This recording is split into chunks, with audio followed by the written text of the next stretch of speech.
Setelah merebut Crimea pada tahun 2014, Presiden Rusia Vladimir Putin menyatakan bahwa semenanjung tersebut akan tetap menjadi bagian dari Rusia mulai sekarang dan selamanya. Namun 12 tahun kemudian, janji itu tampaknya semakin mustahil untuk dipenuhi oleh Putin. Dengan meningkatnya serangan drone dan rudal jarak jauh Ukraina di wilayah itu, dengan terputusnya jalur pasokan dan krisis besar di semenanjung, kendali Rusia atas Crimea tampak makin lemah. Bahkan Putin mungkin sudah secara resmi kehilangan harapan untuk mempertahankan wilayah itu. Tindakan rakyatnya sendiri membuktikannya. Bagi sejarawan, peristiwa ini tidak mengejutkan. Banyak kekuatan besar dunia pernah menguasai semenanjung Crimea selama berabad-abad, namun tak ada yang mampu mempertahankannya selamanya. Invasi pertama yang tercatat di wilayah ini terjadi pada tahun 513 sebelum Masehi. Saat itu, Kekaisaran Persia di bawah komando Darius yang pertama melancarkan kampanye besar ke wilayah tersebut. Seiring berlalunya abad, kendali wilayah ini jatuh ke tangan bangsa Yunani, Romawi, bahkan Kekaisaran Bizantium. Pengepungan besar pertama di Crimea terjadi pada abad ke-14, ketika pasukan Mongol dari Gerombolan Emas menargetkan kota Kaffa yang dikuasai Genoa, yang sekarang dikenal sebagai Feodosia. Bangsa Mongol mengepung dan menyerang kota itu dari tahun 1343 hingga 1346.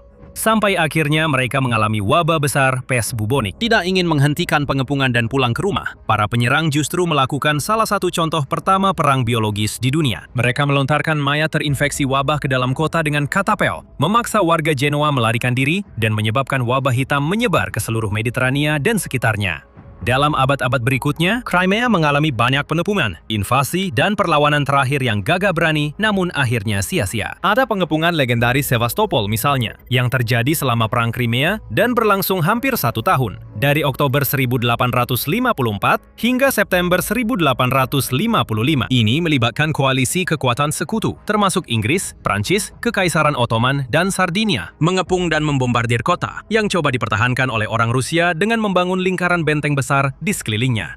Meskipun penyakit, hawa beku, dan kelaparan menelan korban di pihak sekutu, mereka akhirnya keluar sebagai pemenang, dengan sisa pasukan Rusia terpaksa melarikan diri. Pada tahun 1920, Crimea menjadi basis tentara putih anti-Bolshevik selama Perang Saudara Rusia. Pasukan yang terpecah berusaha mempertahankan tanah genting Perekop, jalur sempit penghubung semenanjung dan daratan utama, dari serangan tentara merah. Mereka berhasil memberi waktu bagi sekitar 150.000 tentara dan warga sipil melarikan diri ke Istanbul melalui laut. Namun akhirnya tak mampu menahan tekanan besar pasukan lawan. Perang Dunia Kedua menunjukkan bahwa Crimea bukan benteng yang tak tertembus, melainkan salah satu tempat tersulit di dunia untuk dipertahankan. Pada tahun 1941, ketika pasukan poros memutus jalur darat ke semenanjung Crimea, tentara Soviet mundur ke kota pelabuhan Sevastopol. Jerman melakukan beberapa upaya yang gagal untuk merebut kota itu selama bulan-bulan terakhir tahun tersebut, sebelum akhirnya membangun kekuatan besar dan membombardir Sevastopol dengan meriam kereta api berat dan serangan bom dari Luftwaffe. Pada Juli 1942, garis pertahanan Soviet hampir seluruhnya runtuh, dengan puluhan ribu tentara tewas atau ditangkap, dan pihak poros berhasil menguasai Crimea. Hanya beberapa tahun kemudian, pada tahun 1944, Soviet merebut kembali kendali, meniru strategi Nazi dengan terlebih dahulu memutus jalur darat tentara Jerman sebelum memusatkan tembakan berat dalam jumlah besar ke Sevastopol sendiri. Meskipun detailnya berbeda, banyak contoh ini menyoroti tantangan mempertahankan tempat seperti Crimea, yang pada akhirnya bermuara pada satu hal sederhana, sesuatu yang bahkan negara-negara terkuat dan terkaya di dunia pun tidak pernah benar-benar bisa kendalikan. Geografi. Geografi Uni Crimea adalah kekuatan terbesarnya sekaligus kelemahan terbesarnya. Wilayah ini secara alami terlindungi oleh perairan luas di timur, barat, dan selatan. Namun itu juga berarti akses darat sangat terbatas. Selama ribuan tahun, satu-satunya cara untuk masuk atau keluar dari Crimea melalui darat adalah dari utara, melewati wilayah selatan Ukraina. Meski semenanjung ini kaya sumber daya, wilayahnya tetap tidak bisa memenuhi kebutuhannya sendiri. Setiap kekuatan yang ingin menguasainya harus mencari cara menyalurkan makanan, bahan bakar, air, dan pasokan lain ke sana. Kuncinya ada pada jalur pasokan. Dalam begitu banyak kesempatan sepanjang sejarah, pasukan penyerbu berfokus pada memutus jalur-jalur tersebut agar Crimea menjadi mustahil untuk dikuasai musuh mereka. Begitu makanan dan bahan bakar terhenti, pasukan pendudukan tinggal menunggu waktu untuk menyerah atau mundur. Skenario serupa telah terjadi berulang kali.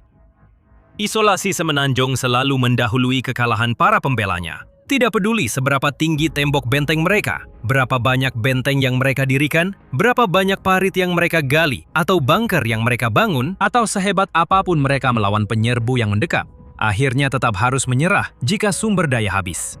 Pelajaran sejarah ini masih berlaku hingga kini. Setelah mengklaim kendali atas Crimea, Putin tampaknya yakin bagian tersulit telah lewat, padahal semuanya baru dimulai. Menguasai semenanjung itu mudah, tetapi mempertahankannya adalah tantangannya. Dalam batas tertentu, Putin tampaknya memahami hal ini. Peristiwa sejarah kemungkinan memengaruhi keputusannya untuk memerintahkan pembangunan jembatan Selat Kerch misalnya, sepanjang 12 mil. Mahakarya rekayasa sepanjang 19 km yang menelan biaya hampir 4 miliar dolar untuk dibangun dan menghubungkan ujung timur Crimea dengan daratan utama Rusia. Ini membuka jalur baru ke dan dari semenanjung tersebut. Saat memerintahkan invasi penuh ke Ukraina pada 2022. Putin juga memusatkan perhatian pada wilayah kunci yang harus dikuasai, yaitu koridor darat yang menghubungkan Rusia ke Crimea, yaitu Donetsk, Zaporizhia, dan Kherson. Logikanya sangat jelas. Jika Putin menguasai wilayah-wilayah di sekitar Crimea, tidak akan ada jalan bagi musuh manapun, baik itu Ukraina maupun bahkan NATO, untuk memutus jalur pasokan dan mengisolasi wilayah itu. Setidaknya itulah yang tampak. Lalu Ukraina menemukan strategi baru, sebuah strategi yang memungkinkannya memutus jalur penghubung Crimea tanpa perlu menguasai wilayah seperti Kherson atau Zaporizhia. Sebuah strategi yang terwujud dalam bentuk kampanye serangan tengah yang dimulai pada awal April 2026 dan melibatkan pasukan Ukraina menggunakan drone serang satu arah untuk menargetkan jalur transportasi dan simpul logistik yang digunakan Rusia untuk memasok Crimea. Sejak kampanye dimulai, kita telah menyaksikan semakin banyak serangan terhadap logistik militer Kremlin di seluruh wilayah Ukraina yang diduduki, terutama dengan fokus pada apa yang disebut Jalan Raya Novorossiya. Jalan utama ini membentang dari perbatasan internasional ke Crimea dan selama bertahun-tahun menjadi jalur utama Rusia untuk mengirim pasukan, perlengkapan militer, makanan, bahan bakar, dan lainnya ke semenanjung itu. Jalan raya yang sama itu kini dijuluki Jalan Raya Kematian oleh tentara Rusia dan blogger militer karena intensitas dan efektivitas serangan drone Ukraina yang membuat truk-truk terbakar dan seluruh konvoi hancur lebur. Ukraina juga berfokus memutus semua jalur lain ke semenanjung, berulang kali menyerang dan mengancam jembatan Selat Kerch, serta menghancurkan kapal feri kereta api Rusia dan kapal-kapal armada bayangan yang menuju Crimea.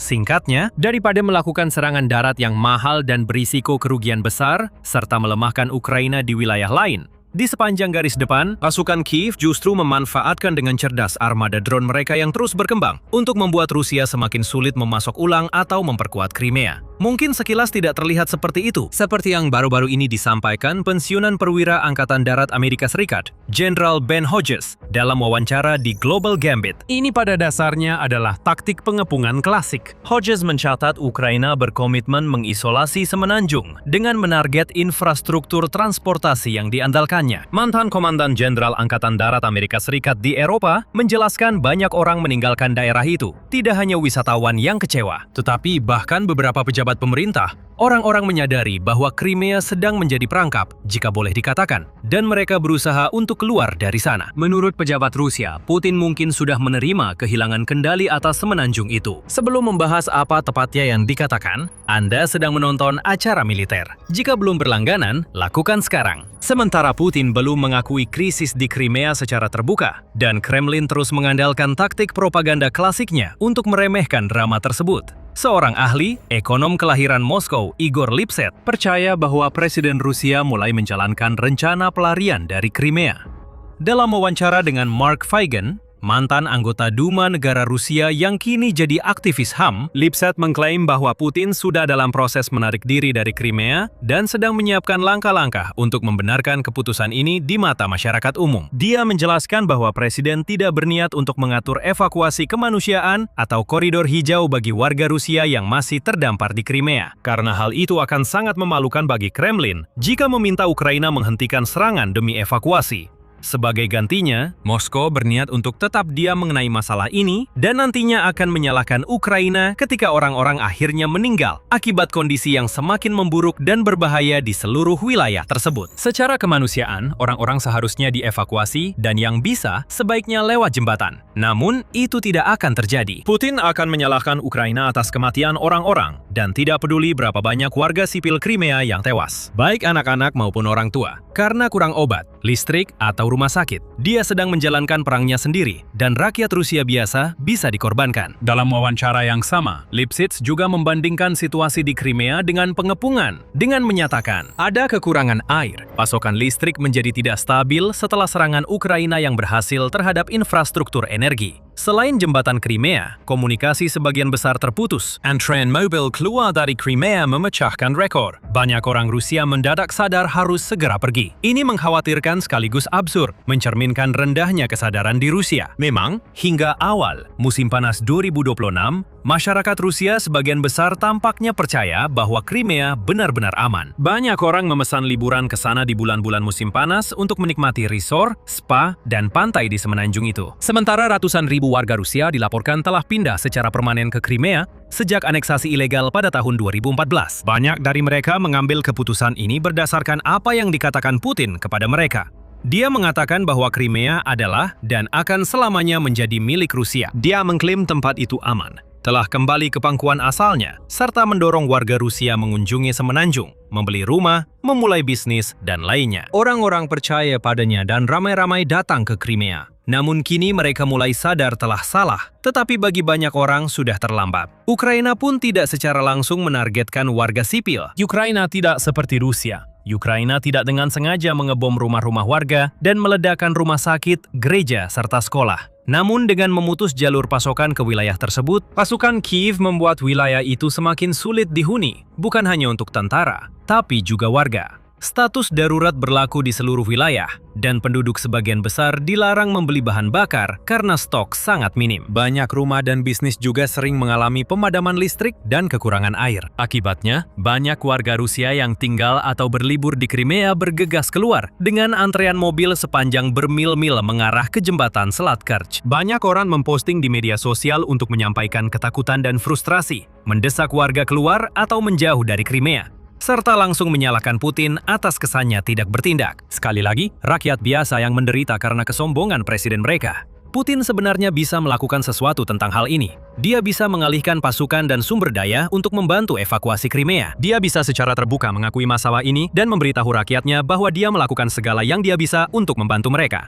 Dia bisa melakukan hal yang terhormat dan membentuk koridor kemanusiaan untuk memastikan rakyatnya bisa melarikan diri dari daerah itu dengan aman. Namun dia belum melakukannya dan kemungkinan besar tidak akan. Sebaliknya dia tetap memilih bungkam, berharap seluruh Rusia tidak menyadari betapa buruknya kondisi Crimea sekarang dan mengandalkan taktik lamanya berupa kebohongan dan propaganda untuk menutupi krisis ini. Namun, seperti yang dicatat oleh Dr. Orhan Dragas, seorang pakar keamanan dan hubungan internasional asal Serbia, dalam sebuah artikel untuk Kiev Post, televisi terus mengulang bahwa Crimea milik Rusia selamanya. Namun televisi tidak dapat menstabilkan listrik, mengisi bahan bakar, memastikan pasokan tetap lancar, memperpendek waktu tunggu di jembatan, atau meyakinkan keluarga tetap tinggal di tempat yang tak lagi mereka anggap aman. Sejak 2014, pemerintah Rusia telah menggunakan Crimea sebagai simbol politik utama. Itu adalah permata mahkota bagi Putin. Aneksasi atas Crimea yang dia sebut kapal induk yang tak bisa tenggelam selama bertahun-tahun terasa sebagai kemenangan terbesarnya, bahkan saat invasi besar ke Ukraina dimulai. Kendali Rusia atas Crimea tampaknya tidak pernah akan dipertanyakan. Tempat-tempat seperti Donetsk dan Luhansk digambarkan sebagai zona konflik dan medan pertempuran. Tetapi Crimea tetap menjadi wilayah yang tenang, stabil, dan mapan. Sebuah tempat liburan yang indah, dan ini jadi simbol kemampuan Rusia tak hanya merebut, tapi juga mempertahankan wilayah.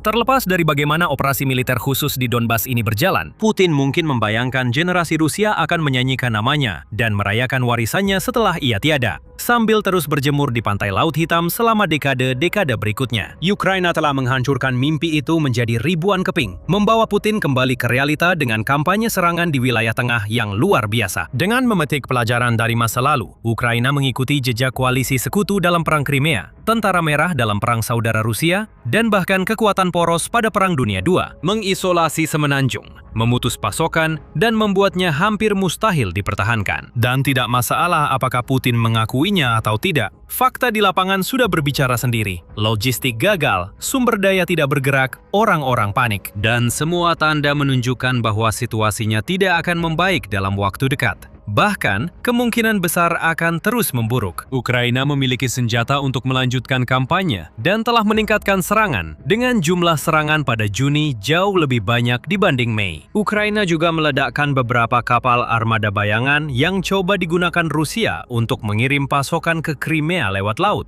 dan jelas mampu menyerang atau menghancurkan jembatan Selat Kerch jika mau. Pada awal perang, semenanjung itu tak hanya jadi tempat liburan aman bagi orang Rusia, tapi juga pusat logistik militer besar. Pangkalan selatan ini dulunya jadi tempat pasukan Kremlin melancarkan serangan ke Kherson, Zaporizhia, atau menembakkan rudal dan gelombang drone jauh ke pedalaman Ukraina. Namun kini, hal itu sudah tidak terjadi lagi. Menurut Dr. Dragas, Ukraina telah mengubah Crimea dari wilayah belakang yang aman menjadi kawasan yang terus terbuka terhadap serangan, dan ini akan terus berlangsung. Tinggal satu pertanyaan, apa langkah Putin berikutnya?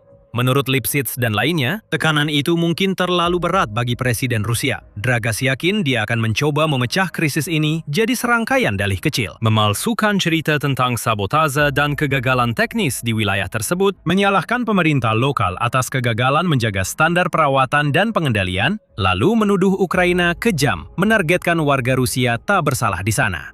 Inilah cara Putin beroperasi. Dia mencari kambing hitam dan mengalihkan kesalahan sejauh mungkin dari dirinya sendiri. Ini mungkin berhasil pada sebagian masyarakat Rusia. Namun ini tak akan berhasil dengan ratusan ribu warga Crimea yang hidupnya makin memburuk tiap hari. Orang yang mengalami pemadaman listrik dan kekurangan bahan bakar, serta keluarga yang tidak bisa menyalakan lampu atau mendapat cukup makanan, dan para wisatawan yang telah dibohongi oleh presiden mereka, dan tanpa sadar memesan perjalanan ke zona perang. Seperti yang dikatakan Dr. Dragas, kelemahan terbesar dalam cerita Putin tentang Crimea terletak pada sifat janji itu sendiri. Dia tidak hanya mengatakan bahwa Crimea diduduki sementara atau merupakan zona militer yang diperebutkan. Dia menyatakan Crimea milik Rusia selamanya. Kini, kata-kata itu menjadi bumerang baginya. Jauh di pedalaman Rusia sedang berlangsung sebuah Hunger Games terbalik. Ini bukan tentang siapa yang terakhir bertahan hidup.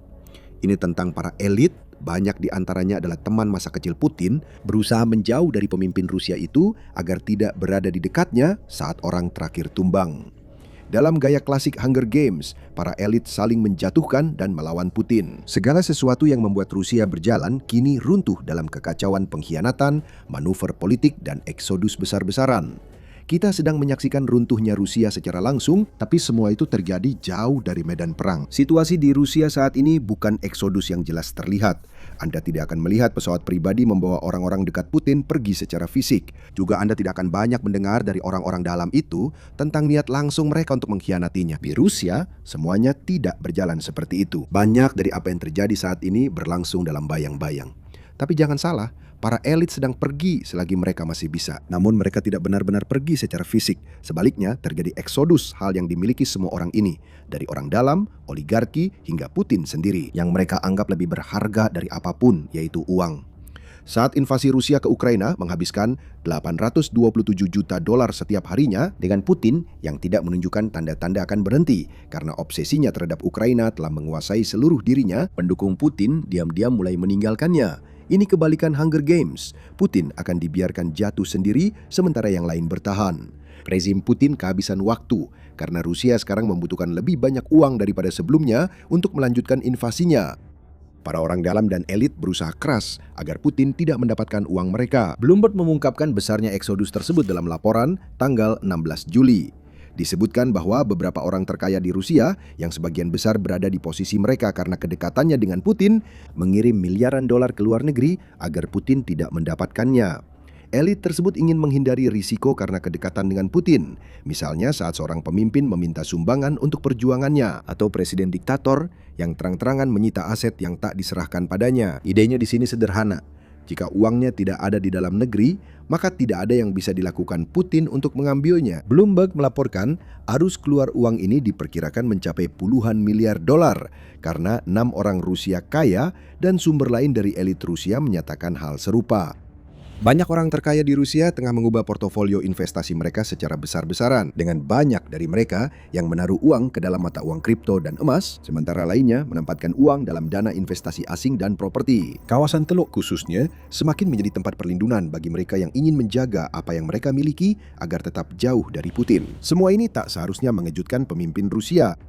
Dia menciptakan situasi ini untuk dirinya sendiri. Putin yakin dirinya bertanggung jawab menjadikan banyak oligark Rusia seperti sekarang, memberi mereka kekayaan besar sebagai imbalan karena tidak membuat keributan. Bahwa orang-orang itu akan tetap setia kepadanya di saat dia membutuhkan. Ini adalah sebuah kesalahan perhitungan. Jika Anda membeli orang yang hanya peduli pada uang, orang-orang itu tidak akan mengembalikan uang meski diminta. Putin sudah mencoba. Kami menyebutkan donasi sebelumnya. Menjelang akhir Maret, Guardian melaporkan bahwa Putin secara aktif meminta para elit Rusia untuk memberinya uang tunai yang bisa dia gunakan untuk mendanai perangnya yang gila. Para elit bisa memantau pengeluaran harian dan tahu anggaran pertahanan Rusia sudah lebih dari 160 miliar dolar, serta akan terus naik. Kebanyakan mengabaikan permintaan donasi itu. Putin juga menimbulkan ketidakpercayaan di lingkungannya. Sejak tahun 2024, otoritas yang disetujui Kremlin telah melakukan penyitaan aset secara rutin, menargetkan beberapa orang terkaya di Rusia dengan fokus pada mereka yang mencoba mempertahankan hubungan dengan dunia di luar Rusia. Namun, penyitaan itu hanya bisa membantu Putin sampai batas tertentu. Akhirnya, kehausan dana perang Ukraina membuatnya mengincar siapa saja di Rusia yang punya uang, baik teman maupun lawan. Para teman juga melihat hal ini. Itulah mengapa mereka segera menarik uang mereka. Faktanya, kita sudah melihat ini terjadi. Kisah Arkady dan Boris Rothenberg membuktikan Putin rela melakukan apa saja demi mempertahankan diri, bahkan jika harus mengorbankan orang terdekat. Kedua bersaudara ini adalah teman lama Putin. Mereka pernah jadi partner latih tanding judo, langsung membantu Putin membangun citra sebagai pria kuat pelindung Rusia. Namun saat keadaan sulit, Putin rela mengorbankan loyalitas demi melanjutkan perangnya. Dalam sebuah laporan pada Juli 2026, Carnegie Endowment mengungkapkan bahwa sedang terjadi pembersihan terhadap orang-orang yang loyal kepada Rothenberg saat ini. Mirip dengan pembersihan elit yang setia pada mantan Menteri Pertahanan Rusia, Sergei Shoigu. Pembersihan ini memaksa dua bersaudara yang meraih miliaran dari kedekatan mereka dengan Putin menyaksikan jaringan mereka sendiri runtuh. Konstantin Markov dan Alexander Narodko, keduanya yang terkait langsung dengan keluarga Rothenberg dan pernah memimpin proyek atas nama mereka telah ditangkap. Akan ada lagi yang menyusul, karena Putin ingin melemahkan elit yang dianggap ancaman. Semua ini harus mendapat persetujuan Putin. Kakak beradik Rothenberg tahu itu. Teman masa kecil yang dulu membuat mereka kaya, kini mengincar mereka. Selain pengaruh politik, mereka juga mengawasi jaringan besar perusahaan swasta. Dan Putin menginginkan uang yang dihasilkan perusahaan-perusahaan itu. Kita tidak tahu apakah keluarga Rothenberg termasuk di antara para elit yang sedang menarik uang mereka keluar dari Rusia saat ini. Mereka gila kalau tidak melakukannya. Sedangkan untuk orang dalam Rusia lainnya yang sedang menarik uang mereka selagi bisa, mereka semua melakukan sesuatu yang akan menjadi tema umum dalam video ini. Menyadari jika itu bisa terjadi pada orang sedekat Rothenberg dengan Putin, maka bisa terjadi pada siapa saja. Tapi ini baru awal bagi Putin. Ketika uang keluar dari Rusia, Putin juga harus menghadapi para menteri, tentara, dan salah satu hantu masa lalunya yang penuh pembunuhan kembali menghantui. Kami sudah sebut Shoigu sebelumnya. Pencopotannya sebagai Menteri Pertahanan merupakan bagian dari pembersihan di kementerian yang pernah dipimpinnya. Shoigu telah selamat. Kini dia menjabat Kepala Dewan Keamanan Rusia, meski ini penurunan drastis dari posisi sebelumnya. Yang lain tidak seberuntung itu. Beberapa mantan wakil Shoigu, termasuk Pavel Popov, Timur Ivanov, dan Ruslan Salikov, telah ditangkap atas berbagai tuduhan terkait korupsi. Ini adalah pembersihan, seperti yang kita lihat pada jaringan Rothenberg, namun ini terjadi di puncak kekuasaan Rusia. Putin menargetkan menteri yang tak lagi menguntungkannya. Beberapa menteri melawan balik. Denis Butsaev yang merupakan pejabat tinggi di Kementerian Sumber Daya Alam dan Lingkungan Rusia telah melarikan diri ke Airisat setelah dipecat sebelum penuntutan pidana. Ini kali pertama menteri aktif melarikan diri dari Rusia sejak perang dimulai, dan kemungkinan besar akan ada lagi yang mengikuti. Di Duma Negara, Putin terpaksa berurusan dengan menteri lain, seperti pemimpin Partai Komunis Gennady Zyuganov, yang menuduhnya secara langsung membawa Rusia ke dalam perang yang hanya akan mengulang peristiwa tahun 1917. Dengan kata lain, kehancuran total sistem Putin. Hanya ada satu kata untuk ini, kekacauan. Dan masih ada lagi. Militer Rusia sedang diperingatkan soal pemberontakan. Pada akhir Juni lalu, seorang veteran Rusia bernama Alexander Lunin mengklaim bahwa kekejaman yang ditunjukkan oleh komandan Rusia kepada para prajurit mereka akan menyebabkan pemberontakan. Lunin meminta audiensi dengan Putin dan mengklaim para menteri dalam negeri serta pertahanan Rusia mendorongnya berbicara. Lebih banyak pengkhianat di sekitar Putin. Lunin segera ditangkap karena ledakan emosinya dan tampaknya dia menghilang tanpa jejak setelah Kremlin menyebutnya tidak sehat secara mental. Namun seruan-seruan untuk memberontak ini pasti membuat Putin merinding karena mengingatkan kembali pada pemberontakan Wagner. Anda mungkin masih ingat pemberontakan itu dan pria yang memimpinnya, Yevgeny Prigozhin. Putin sudah membereskannya. Atau sebaiknya kita katakan secara resmi, kecelakaan pesawat menyingkirkan Prigozhin usai ia berupaya memimpin pemberontakan pasukan Wagner. Pemberontakan baru adalah hal terakhir yang diinginkan Putin, tapi tetap mungkin terjadi. Lunin sudah memperingatkan tentang hal itu. Bayang-bayang masa lalu Putin mulai muncul kembali. Putra Yevgeny Prigozhin, Pavel, sekarang memimpin sebuah kelompok kecil tentara bayaran Wagner di Afrika dengan kekuatan sekitar 500 tentara. Pasukan ini menolak untuk bergabung dengan versi baru Wagner yang telah diserap ke dalam negara Rusia. Sebaliknya, mereka secara langsung menentang Putin, menjalankan apa yang digambarkan Wall Street Journal sebagai kerajaan kecil miliknya sendiri ala Panglima Perang Pembangkang yang semuanya berada di luar kendali Putin. Dalam semua ini, kendali adalah poin utama. Kendali menjadi satu-satunya hal yang dibutuhkan Putin agar Rusia versinya sendiri dan klaim kekuasaannya tetap utuh, layaknya bos mafia. Putin membangun sistem berbasis korupsi, kebohongan, dan mengangkat pendukungnya. Namun sistem itu mulai runtuh dan orang dalam segera menarik uang mereka dari Rusia. Beberapa menteri mulai bersuara, melarikan diri dari Rusia atau ditangkap, yang justru memperbesar ancaman bagi Kremlin. Pembicaraan tentang pemberontakan pun muncul. Putra seorang mantan pemberontak secara terang-terangan menantang Putin. Putin telah bermain curang selama beberapa dekade. Sekarang dia kehilangan kartunya. Di Hunger Games versi terbalik ini, semoga keberuntungan tak pernah berpihak padanya. Pertanyaan utamanya, mengapa semua ini terjadi? Intinya, semua ini akibat dampak kegagalan perang Putin terhadap elit dan orang dalam. Tapi ini lebih dalam dari itu, jauh lebih dalam. Sebelum kami jelaskan caranya, ini pengingat bahwa Anda menonton acara militer. Kami menggali lebih dalam dari sekedar berita utama untuk memberikan Anda cerita lengkapnya. Jika Anda suka dengan apa yang Anda lihat, tekan tombol subscribe hari ini. Jadi, apa yang sebenarnya terjadi? Ekonomi Rusia sedang runtuh, dan itu bukan hal yang baik untuk sebuah sistem yang dibangun dengan menjaga aliran uang kepada orang-orang kaya agar loyalitas mereka bisa dibeli. Ekonomi itu sedang kacau balau saat ini. Defisit anggaran sudah lebih dari 75 miliar dolar setelah 6 bulan pertama tahun 2026, yang mana lebih dari 51% di atas target yang telah ditetapkan Rusia untuk sepanjang tahun. Dan masalah besar Rusia di sana adalah aset likuid mereka tidak cukup untuk menutupi defisit tersebut. Jadi Rusia meminjam uang, sangat banyak uang. Pembayaran berikutnya atas pinjaman Rusia yang mendekati 12 miliar dolar. Jatuh tempo bertepatan dengan publikasi video ini. Kremlin tak bisa menolak membayar karena hal itu dapat memicu hiperinflasi parah yang akan segera kita bahas. Rusia memiliki ekonomi yang oleh Fortune disebut ilusi berbasis utang. Krisis perbankan hampir meletus karena Rusia telah mensubsidi pinjaman selama bertahun-tahun dan sekarang bank-bank menghadapi situasi di mana 10% dari pinjaman korporasi mereka tidak dapat dilunasi bersama 15% dari pinjaman retail mereka. Jumlah uang sangat besar ini tidak kembali ke lembaga keuangan inti Rusia. Lebih dari 500.000 orang Rusia dinyatakan bangkrut pada tahun 2025. Inflasi sudah menghancurkan kehidupan jutaan orang karena mereka harus mengeluarkan hingga 167% lebih banyak untuk kebutuhan pokok pada 2026 dibandingkan 2024. Serangan Ukraina terhadap kilang, pengiriman, dan truk bahan bakar yang memicu krisis bahan bakar di Rusia meningkatkan risiko stagflasi, yaitu pertumbuhan terhenti dan inflasi melonjak. Itu membawa kita kembali ke masalah hiperinflasi. Rusia menghadapi krisis ekonomi dan utang besar yang harus dibayar. Putin tidak membuat keadaan menjadi lebih baik. Dia menjanjikan kepada tentara baru bahwa Rusia akan menghapus utang hingga 140.000 dolar bagi mereka jika mereka mendaftar untuk mati dalam perangnya. Itu banyak uang yang tidak kembali ke bank yang sudah kesulitan.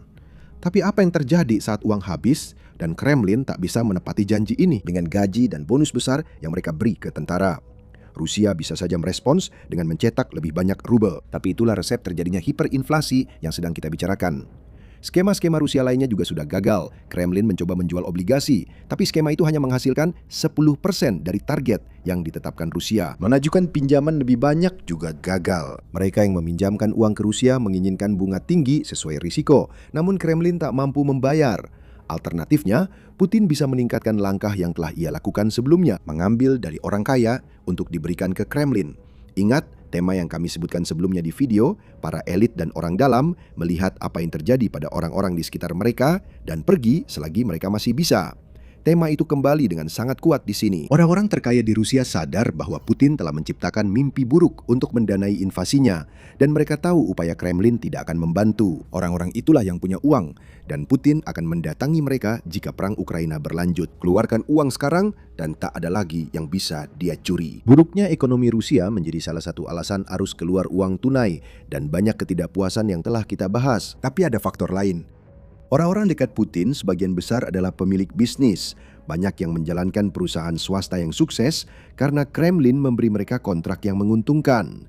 Keluarga Rothenberg meraih miliaran berkat kedekatan dengan Putin, asalkan sang diktator tidak terus melanjutkan perang yang gagal. Kini para pemilik bisnis yang sebelumnya diuntungkan korupsi Putin melihat Rusia membebani sektor swasta dengan pajak hingga nyaris punah. Seringkali, pemerintah justru menyita perusahaan yang dulu membuat para orang dalam kaya, lalu menyerahkannya ke negara. Lingkungan bisnis di Rusia bisa dibilang cukup rumit saat ini. Dalam sebuah laporan pada November 2025, Moscow Times mengungkapkan bahwa kerugian perusahaan melonjak 25% pada periode Januari hingga September, mencapai sedikit lebih dari 83 miliar dolar. Sekitar 18.400 perusahaan di Rusia mencatat kerugian selama periode ini, yang merupakan 11% lebih banyak dibandingkan kerugian yang tercatat pada tahun 2024. Jamestown Foundation menambahkan bahwa hampir 30% dari seluruh perusahaan di Rusia menjadi tidak menguntungkan pada tahun 2025, dengan total kerugian sekitar 100 miliar dolar pada akhir tahun. Lanjut ke Juli 2026, dan Metso melaporkan bahwa aktivitas bisnis di Rusia telah menurun begitu drastis sehingga telah mencapai tingkat seperti musim semi 2022. Anda mungkin ingat saat Putin memulai invasinya, seperti disampaikan Dinas Intelijen Luar Negeri Ukraina, aktivitas bisnis di Rusia telah turun ke tingkat musim semi 2022.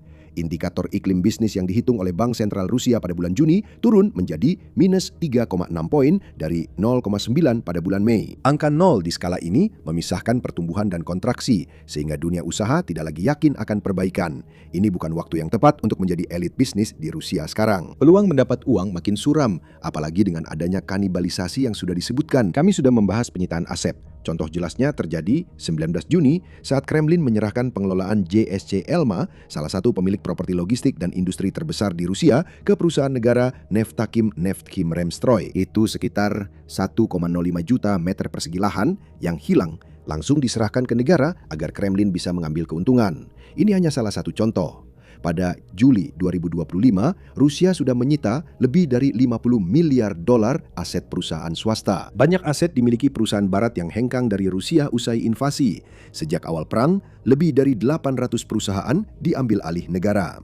Ini adalah kanibalisasi perusahaan swasta untuk mendanai perang yang sebenarnya tidak diinginkan orang-orang di sekitar Putin. Dan sekali lagi, kita kembali ke tema itu. Pemilik bisnis swasta di Rusia kini bertanya-tanya, kapan giliran mereka? Semua ini akibat Putin. Terlalu banyak berbohong, menipu, dan menusuk dari belakang yang ia lakukan sendiri telah membawanya ke jalan ini. Tidak menyadari ketidakmampuannya dan dampaknya bagi Rusia, Putin tertinggal dalam Hunger Games terbalik. Satu persatu, orang dalam, elit, dan kroni Putin mulai sadar bahwa mereka tidak aman meski dekat dengan Putin. Bahkan, kedekatan justru menjadi bencana. Shoigu dan keluarga Rothenberg dapat membuktikannya. Putin akan berusaha mendapatkan apa yang dia butuhkan dengan paksaan atau kekerasan. Sekarang, saat dia hidup dalam ketakutan, menghabiskan sebagian besar waktunya di bunker, dan menyerahkan dirinya pada paranoia yang telah melanda hidupnya, Putin telah kehilangan kendali. Para elit yang dulu dia kira bisa dia kendalikan, kini melakukan segala cara untuk lepas dari genggamannya. Sementara mereka merencanakan kehidupan setelah Putin, bukannya membantu Putin mencapai tujuannya. Pemimpin Rusia itu kian mendekati ujung jalan. Saat dia sampai di akhir, dia terjun bebas dari tebing tanpa seorang pun yang mau menghentikannya. Kisah ini setua zaman. Pada akhirnya, diktator berkuasa menjadi arsitek kehancurannya sendiri. Namun, selama Putin tetap berkuasa, Rusia akan terus merosot. Dan yang kami maksud bukan cuma dari sisi ekonomi. Orang-orang Rusia akan datang. Namun kali ini, yang mereka incar bukan Ukraina. Mereka datang untuk Putin. Dalam kecaman keras yang diunggah di media sosial, seorang veteran militer Rusia telah membongkar seperti apa sebenarnya tentara Putin. Ada tuduhan penyiksaan, seruan untuk pemberontakan terdengar.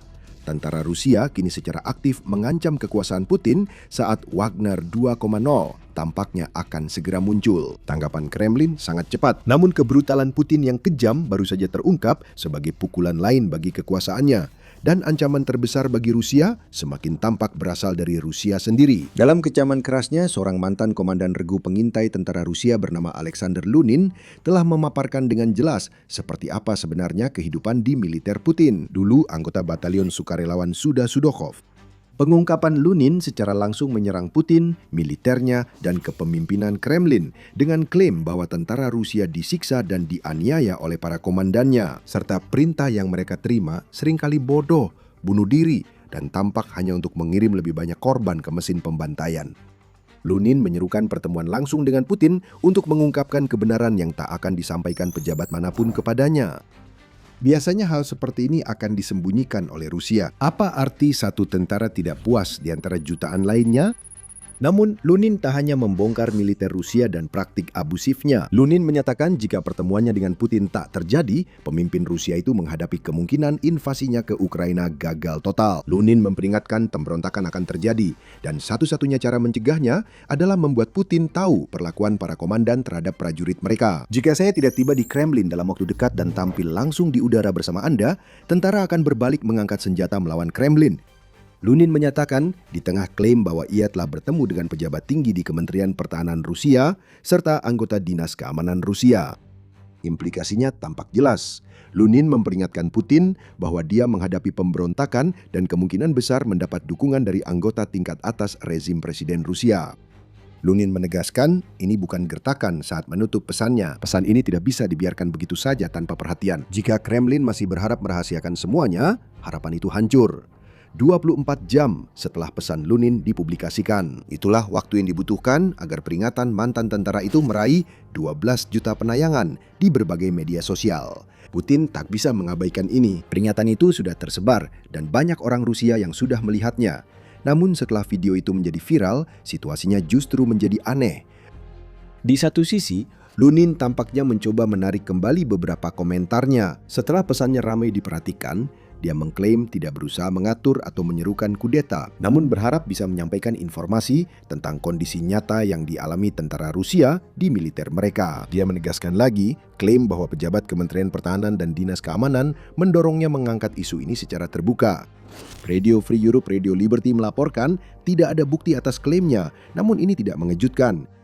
Tak ada pejabat tinggi di kedua organisasi ini yang mau membahayakan diri dengan mendukung pesan yang menghancurkan ilusi yang selama ini begitu nyaman dipercayai Putin. Komentar Lunin selanjutnya juga menyiratkan bahwa pemberontakan apapun akan terjadi secara diam-diam dan tidak akan ada yang datang kepadanya untuk memberikan peringatan. Dan di atas semua itu, Lunin dengan cepat menarik kembali permintaannya untuk bertemu langsung dengan Putin dan malah mengklaim bahwa ia hanya ingin membuat pemimpin Rusia itu sadar akan penyalahgunaan dan suap yang terjadi di dalam militer miliknya sendiri. Sebuah kontradiksi yang hampir langsung terjadi. Mungkin Lunin, yang sebelumnya dikenal dengan nama Alexander Postolov, mulai merasa takut. Namun di tengah semua kontradiksi ini, Lunin melakukan sesuatu yang membuatnya tampak sangat serius dengan klaimnya tentang pemberontakan yang akan datang.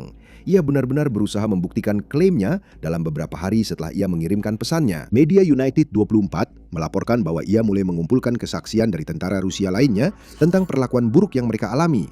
Sekali lagi dengan klaim bahwa ia berniat membagikan semua ini kepada Putin. Lunin mengatakan ada ribuan kesaksian seperti itu. Banyak diantaranya disertai dengan bukti video atas perlakuan buruk yang mereka alami. Tidak ada satupun yang dibagikan di media sosial. Sepertinya Lunin ingin menyimpan semua ini untuk pertemuan langsungnya dengan Putin. Itu juga aneh. Ada ancaman pemberontakan dan klaim bahwa pejabat tinggi mendorongnya menyampaikan pesan.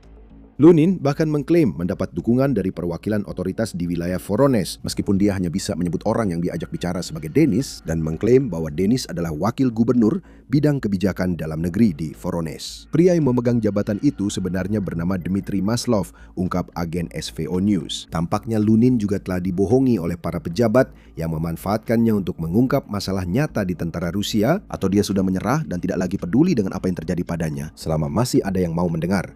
Bagaimanapun, ancaman pemberontakan telah dilontarkan. Putin harus memperhatikan. Yang paling ditakuti pemimpin Rusia adalah kemungkinan munculnya Wagner 2.0. Pesan Lunin muncul 3 tahun setelah upaya kudeta yang nyaris mengguncang Kremlin. Pada 24 Juni 2023, Putin menghadapi tantangan paling langsung terhadap kekuasaannya selama seperempat abad memerintah di Rusia. Pemicu tantangan tersebut adalah Yevgeny Prigozhin, pendiri kelompok tentara bayaran Wagner yang terkenal kejam. Meski bukan bagian resmi militer Rusia, kelompok Wagner tampaknya mendukung Putin selama sekitar tahun pertama invasi, sampai akhirnya tidak lagi. Pada musim panas tahun 2023, Wagner mengambil alih kota Rostov-on-Don yang sebelumnya jadi pangkalan utama Rusia untuk perang kurang dari 1,5 tahun lalu. Prigozhin mengorganisir pawai untuk keadilan saat pejuang Wagner bergerak dari Rostov di Don ke Moskow. Ini bukan pawai damai. International Crisis Group melaporkan grup Wagner menembak jatuh beberapa helikopter dan jet tempur Rusia sehingga Putin menyebut kejadian itu sebagai pengkhianatan. Pemberontakan itu selesai sehari setelah dimulai. Prajurit Prigozhin sudah berada kurang dari 200 km dari Moskow saat pemimpin Wagner itu mengatakan mereka akan ke Belarus untuk berbicara dengan Presiden Alexander Lukashenko. Kesepakatan tercapai, kudeta itu berakhir nyaris tanpa gaung. Rusia kembali menugaskan Wagner di Ukraina dan tempat lain. Prigozhin sendiri tak bertahan lama. Mantan pemimpin Wagner itu tidak dipenjara. 2 bulan setelah aksinya, Prigozhin tewas dalam kecelakaan pesawat bersama beberapa anggota senior kelompok tentara bayarannya. Waktunya dianggap lebih dari kebetulan, dan hingga kini masih ada rumor bahwa Kremlin mengatur pembunuhan itu untuk menghentikan serangan dan menenangkan situasi secara permanen. Pesan viral dari Lunin kini tak sebanding dengan aksi besar yang melibatkan ribuan orang. Namun ada kesamaan antara pemberontakan Wagner dan pesan dari Lunin. Dalam kasus Lunin, ribuan orang konon telah mengungkap bukti penganiayaan yang menurut Lunin merajalela di militer Rusia. Ada klaim senjata diarahkan ke Kremlin dan seruan mengangkat senjata yang bisa memicu Wagner 2.0. Jika tak diawasi. Sekali lagi kita melihat pejuang yang tidak puas setelah merasakan perang Rusia di Ukraina dan akhirnya mengambil sikap. Hal seperti itu tidak terjadi di Rusianya Putin. Respons Kremlin menunjukkan ketakutan terdalam Presiden Rusia akan dicopot dari kekuasaan oleh rakyatnya sendiri. Sebelum membahas respons, ini pengingat bahwa Anda menonton acara militer. Kami menerbitkan video seperti ini setiap hari, jadi tekan tombol subscribe jika Anda mendapatkan wawasan baru dari channel kami. Respons Rusia terhadap Lunin dan ancamannya muncul secara bertahap.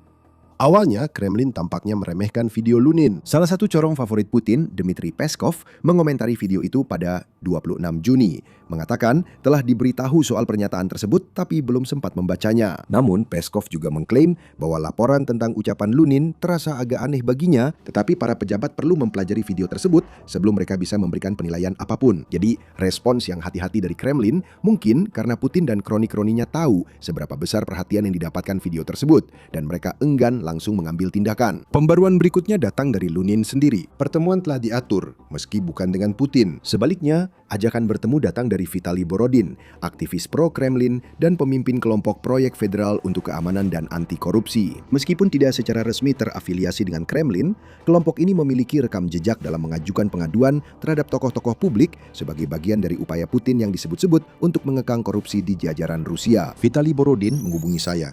Mereka mengundang saya ke Moskow untuk menyuarakan keprihatinan saya. Semua masalah yang menumpuk, klaim Lunin. Kita hampir mendapat pengungkapan yang bisa memicu pemberontakan, tapi Kremlin segera menghentikannya. Pada 28 Juni, DW memberitakan bahwa Lunin mengalami nasib yang mungkin sudah diduga banyak orang begitu dia viral. Dia telah ditahan, konon selama 11 hari. Banyak bagian cerita ini memiliki laporan yang membingungkan dan saling bertentangan. Istri Lunin, Tatiana, mengatakan kepada saluran Telegram My Life bahwa Lunin berencana pergi ke Moskow dengan mobil setelah menerima undangan Borodin. Persiapan dimulai 26 Juni.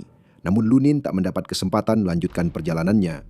Malam harinya, orang yang mengaku polisi datang ke desa Lizinovka, Voronezh untuk mencari Lunin. Mereka menemukan Lunin saat Tatiana menjaga anak-anak mereka di rumah. Tatiana mengatakan telah mendapat kabar dari suaminya bahwa dia masih hidup dan baik-baik saja, serta meminta agar tidak ada lagi video atau informasi tentang dirinya dipublikasikan di media sosial. Jadi, Lunin sedang dalam tahanan. Lunin memulai aksinya sendiri seperti Wagner, sendirian dengan mobil, menuju pria yang mengaku akan membantunya mempublikasikan semua bukti kekerasan yang telah dia kumpulkan. Apakah itu sebuah jebakan? Apakah Kremlin memakai janji Borodin soal pertemuan untuk menjebak Lunin agar terpisah dari keluarganya dan bisa ditangkap? Atau apakah Kremlin sadar membiarkan Borodin memberi panggung pada Lunin yang berpotensi mengungkap dugaan penganiayaan yang disampaikan Lunin justru memicu pemberontakan seperti yang diperingatkan mantan tentara itu jika Putin tak bertindak? Kita mungkin tidak akan pernah tahu. Menarik untuk melihat apakah penahanan 11 hari akan diperpanjang lagi.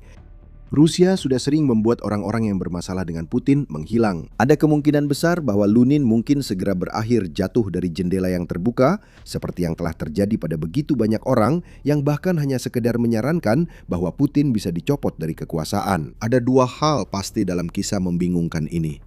Pertama, Putin dipermalukan oleh mantan tentaranya yang menyerukan pemberontakan dan ditonton jutaan orang.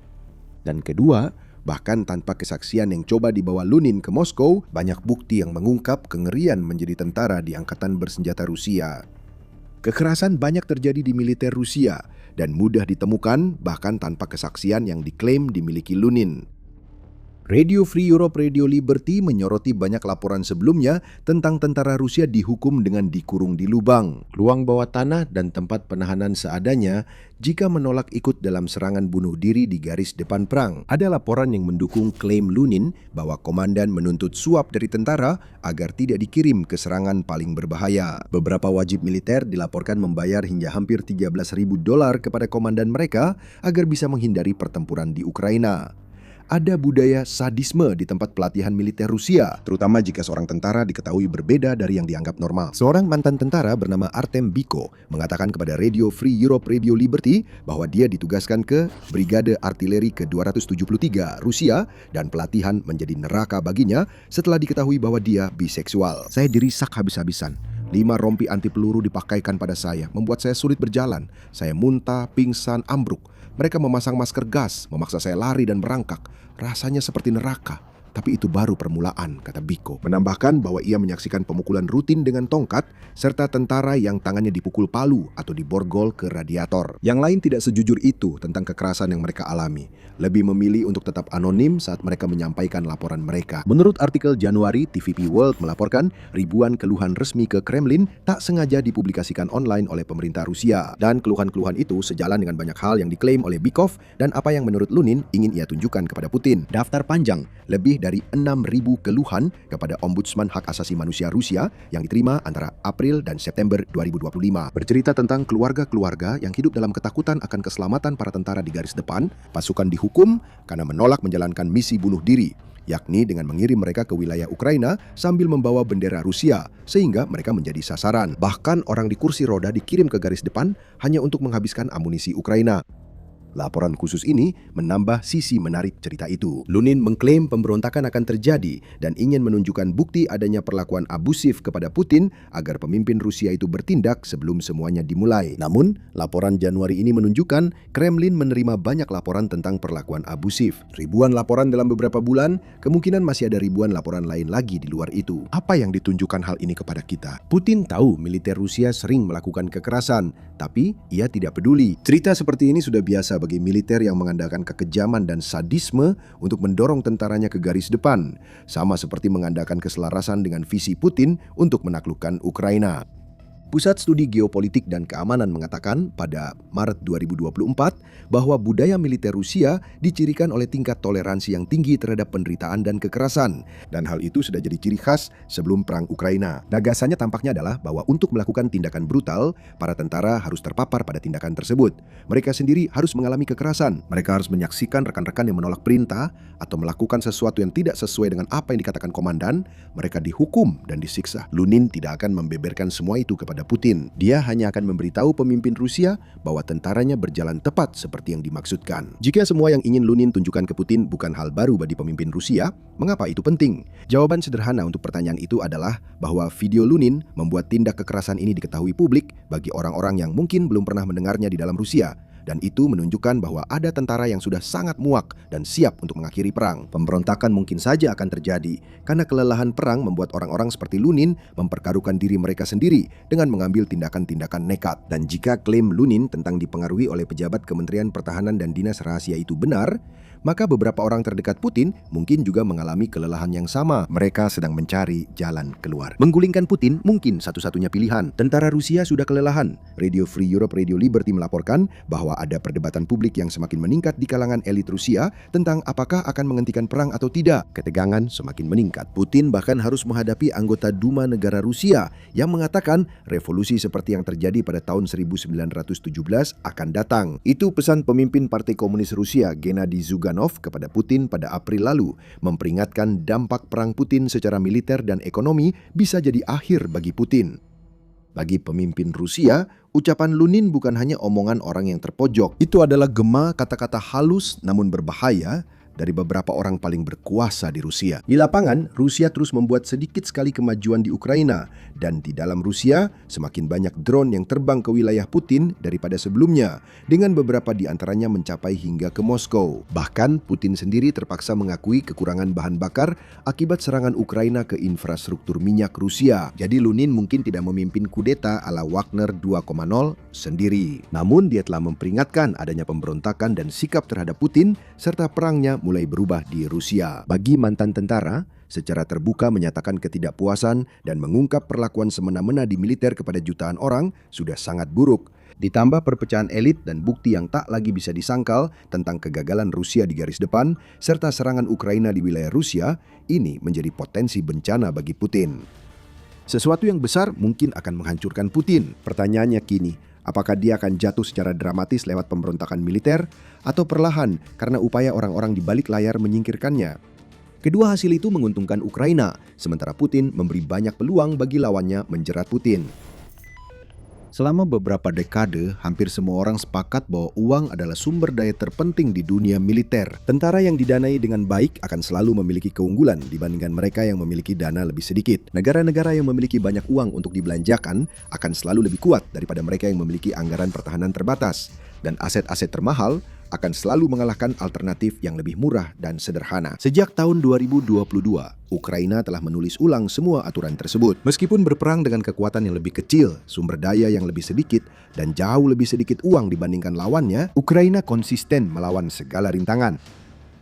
Ukraina berhasil mengakali dan mengungguli Rusia, membuat konflik yang seharusnya cepat selesai, kini sudah berlangsung lebih dari 4 tahun tanpa tanda-tanda akan berakhir seperti yang dibayangkan Kremlin. Dan pasukan Kiev baru saja menunjukkan contoh sempurna efisiensi biaya militer. Menggunakan aset senilai $500 untuk menghancurkan pesawat bernilai jutaan dolar, menyampaikan pesan yang mengancam akan menghancurkan fondasi yang menjadi dasar seluruh mesin perang Rusia. Kita sudah sering mendengar cerita seperti ini. Ukraina telah membangun reputasi luar biasa karena membangun salah satu kekuatan militer paling efisien di dunia. Berulang kali memakai peralatan yang relatif terjangkau untuk mengganggu, merusak, dan menghancurkan aset Rusia yang nilainya jauh lebih mahal sebagai perbandingan. Mereka berulang kali memakai drone murah untuk menyerang kapal, pesawat, kendaraan lapis baja, dan infrastruktur musuh. Dan Ukraina baru saja berhasil lagi menghasilkan satu lagi kekalahan yang sangat memalukan bagi para komandan Rusia untuk direnungkan saat mereka sekali lagi memulihkan diri. Insiden itu terjadi pada pagi hari, tanggal 15 Juli, di dekat Vyazova Oblast Belgorod, Rusia. Aksi ini dilakukan oleh Brigade Sistem Tak Berawak Terpisah ke-427 Ukraina dengan sandi Rarok, seperti yang dikonfirmasi oleh Komandan Pasukan Sistem Tak Berawak Angkatan Bersenjata Ukraina, Robert Brovdi, yang dikenal dengan sandi Magyar. Magyar telah menjadi wajah operasi drone Ukraina dalam beberapa tahun terakhir dan seringkali menjadi salah satu yang pertama membagikan detail dari banyak serangan UAV negara tersebut. Beberapa jam usai serangan, dia mengunggah video yang memperlihatkan kejadian tersebut. Klip singkat itu menampilkan helikopter Rusia terbang di atas ladang saat drone Ukraina mendekat dari belakang. Drone tersebut terbang sejajar dengan helikopter selama beberapa detik sebelum naik dan menghantamnya dari atas, bertabrakan langsung dengan baling-balingnya. Ini bukan helikopter sembarangan. Itu adalah Mil-Mi-28, sebuah helikopter serang militer berat, segala cuaca, siang malam, anti kendaraan lapis baja yang berasal dari masa Uni Soviet. Helikopter ini pertama kali diproduksi pada awal 1980-an, tetapi baru resmi diperkenalkan ke dinas militer pada tahun 2009 karena kombinasi berbagai faktor dan penundaan yang terkait dengan persaingan kontrak militer serta runtuhnya ekonomi Uni Soviet. Jangan biarkan proses pengembangan Mil-Mi-28 yang panjang mengecoh Anda. Ini alutsista yang benar-benar tangguh, dengan panjang lebih dari 55 kaki atau 17 meter, tinggi 12,5 kaki atau 3,8 meter, dan lebar sayap 16 kaki atau 4,88 meter. Helikopter ini memiliki berat lepas landas maksimum 11.500 kg atau lebih dari 25.000 pon dan dapat membawa 1.720 liter atau 450 galon as bahan bakar di dalam, ditambah lagi 571 liter atau 151 galon di tangki bahan bakar eksternal. Ditenagai oleh sepasang mesin turboshaft Klimov VK 2500. Berkekuatan 2.194 tenaga kuda, helikopter ini dapat mencapai kecepatan jelajah yang mengesankan, yaitu 270 km per jam atau 170 mil per jam. Dan kecepatan maksimum sekitar 320 km per jam atau 200 mil per jam jika diperlukan. Dengan jangkauan hingga 435 km atau 270 mil dan daya tahan selama 2 jam, Mi-28 memang dirancang khusus untuk misi serangan dan helikopter ini memiliki daya tembak yang lebih dari cukup untuk mengancam aset apapun yang ada di jalurnya. Helikopter ini dilengkapi dengan turret NPPU-28 yang terpasang di dagu dengan meriam otomatis Spunov 2A42 kaliber 30 mm yang dapat menembakkan antara 200 hingga 800 peluru per menit dengan jangkauan efektif 1.500 meter atau 4.900 kaki untuk kendaraan darat dan 2.500 meter atau 8.200 kaki untuk target di udara. Meriam ini juga dapat menembakkan berbagai jenis peluru termasuk peluru penembus baja, peluru sabot lepas, dan peluru peledak pembakar tinggi. Selain itu, Mi-28 dilengkapi dengan hingga 16 rudal supersonik ATAK-V dengan berbagai jenis hulu ledak termasuk opsi anti-tank peledak tinggi, varian termobarik, dan hulu ledak batang yang mengembang. Opsi-opsi ini memungkinkan Mi-28 menyerang berbagai target, mulai dari tank tempur utama berlapis reaktif peledak, infanteri, bangunan, bunker, hingga helikopter lain. Mi-28 juga dapat dilengkapi dengan berbagai persenjataan tambahan, termasuk rudal udara ke udara dan udara ke permukaan, serta bom udara, menjadikannya salah satu aset paling fleksibel yang dimiliki oleh Angkatan Udara Rusia. Rusia rutin memakai helikopter ini selama perang dengan Ukraina. Pada awal konflik di tahun 2023, ada banyak laporan mengenai helikopter serang Mi-28 yang dikerahkan di lokasi garis depan, dilengkapi rudal anti-tank baru untuk menghadapi makin banyaknya kendaraan lapis baja Ukraina, bekerja bersama model lain seperti KA-52. Mi-28 telah terbukti efektif dalam merusak dan menghancurkan beberapa tank tempur utama Ukraina, kendaraan tempur infanteri, dan benteng yang diperkuat. Ada juga laporan bahwa pasukan Rusia menggunakan helikopter ini sebagai pemburu drone. Beberapa unit terlihat mengejar dan menembak jatuh drone pengintai Ukraina dan drone serang satu arah, meski tingkat keberhasilannya terbatas. Singkatnya, Mi-28 secara luas dianggap sebagai salah satu helikopter serang terbaik di dunia saat ini. Setiap helikopter adalah aset berharga pasukan Kremlin. Meski jarang jadi berita utama seperti drone dan rudal, mereka tetap berperan penting dalam konflik ini. Karena itu, setiap kali Ukraina berhasil merusak atau menghancurkan pesawat ini menjadi peristiwa besar. Menurut kelompok intelijen sumber terbuka Oryx, pasukan Ukraina telah mencapai prestasi tersebut setidaknya 20 kali selama perang sejauh ini.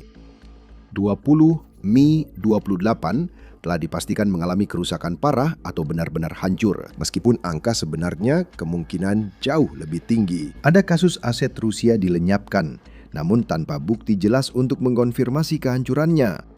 Namun pada kasus ini buktinya jelas dalam format video. Ketika drone itu mendekati sasarannya, hanya beberapa milimeter dari baling-baling helikopter sebelum layar menghitam. Bagian paling menakjubkan dari cerita ini adalah jenis drone yang digunakan Ukraina. Menurut berbagai laporan berita dan siaran pers dari produsen drone Ukraina Skyfall, drone yang dimaksud tidak lain adalah salah satu unit Strike 10 FPV milik Skyfall sendiri. Strike 10 adalah drone serang taktis yang sangat efektif dan luar biasa murah dengan rangka berukuran 10 inci dan kemampuan membawa muatan hingga 3 kg atau sekitar 6,6 pon. Ini adalah bagian dari keluarga drone strike yang lebih luas, yang telah dinobatkan sebagai salah satu drone yang paling banyak digunakan dalam perang Rusia-Ukraina sejauh ini. Mereka memiliki jangkauan terbang hingga 30 km atau 18,6 mil dan kecepatan maksimum 120 km per jam atau 75 mil per jam. Ketinggian maksimum sekitar 800 meter atau 2.600 kaki. Dan durasi terbang total hingga 15 menit. Namun tanpa diragukan lagi, aspek yang paling mengesankan dari Strike 10 adalah harganya. Drone ini diperkirakan seharga $500 per unit. Bahkan, dalam beberapa kasus, drone ini bisa dibuat hanya dengan biaya sekitar $400 menurut pihak produsen.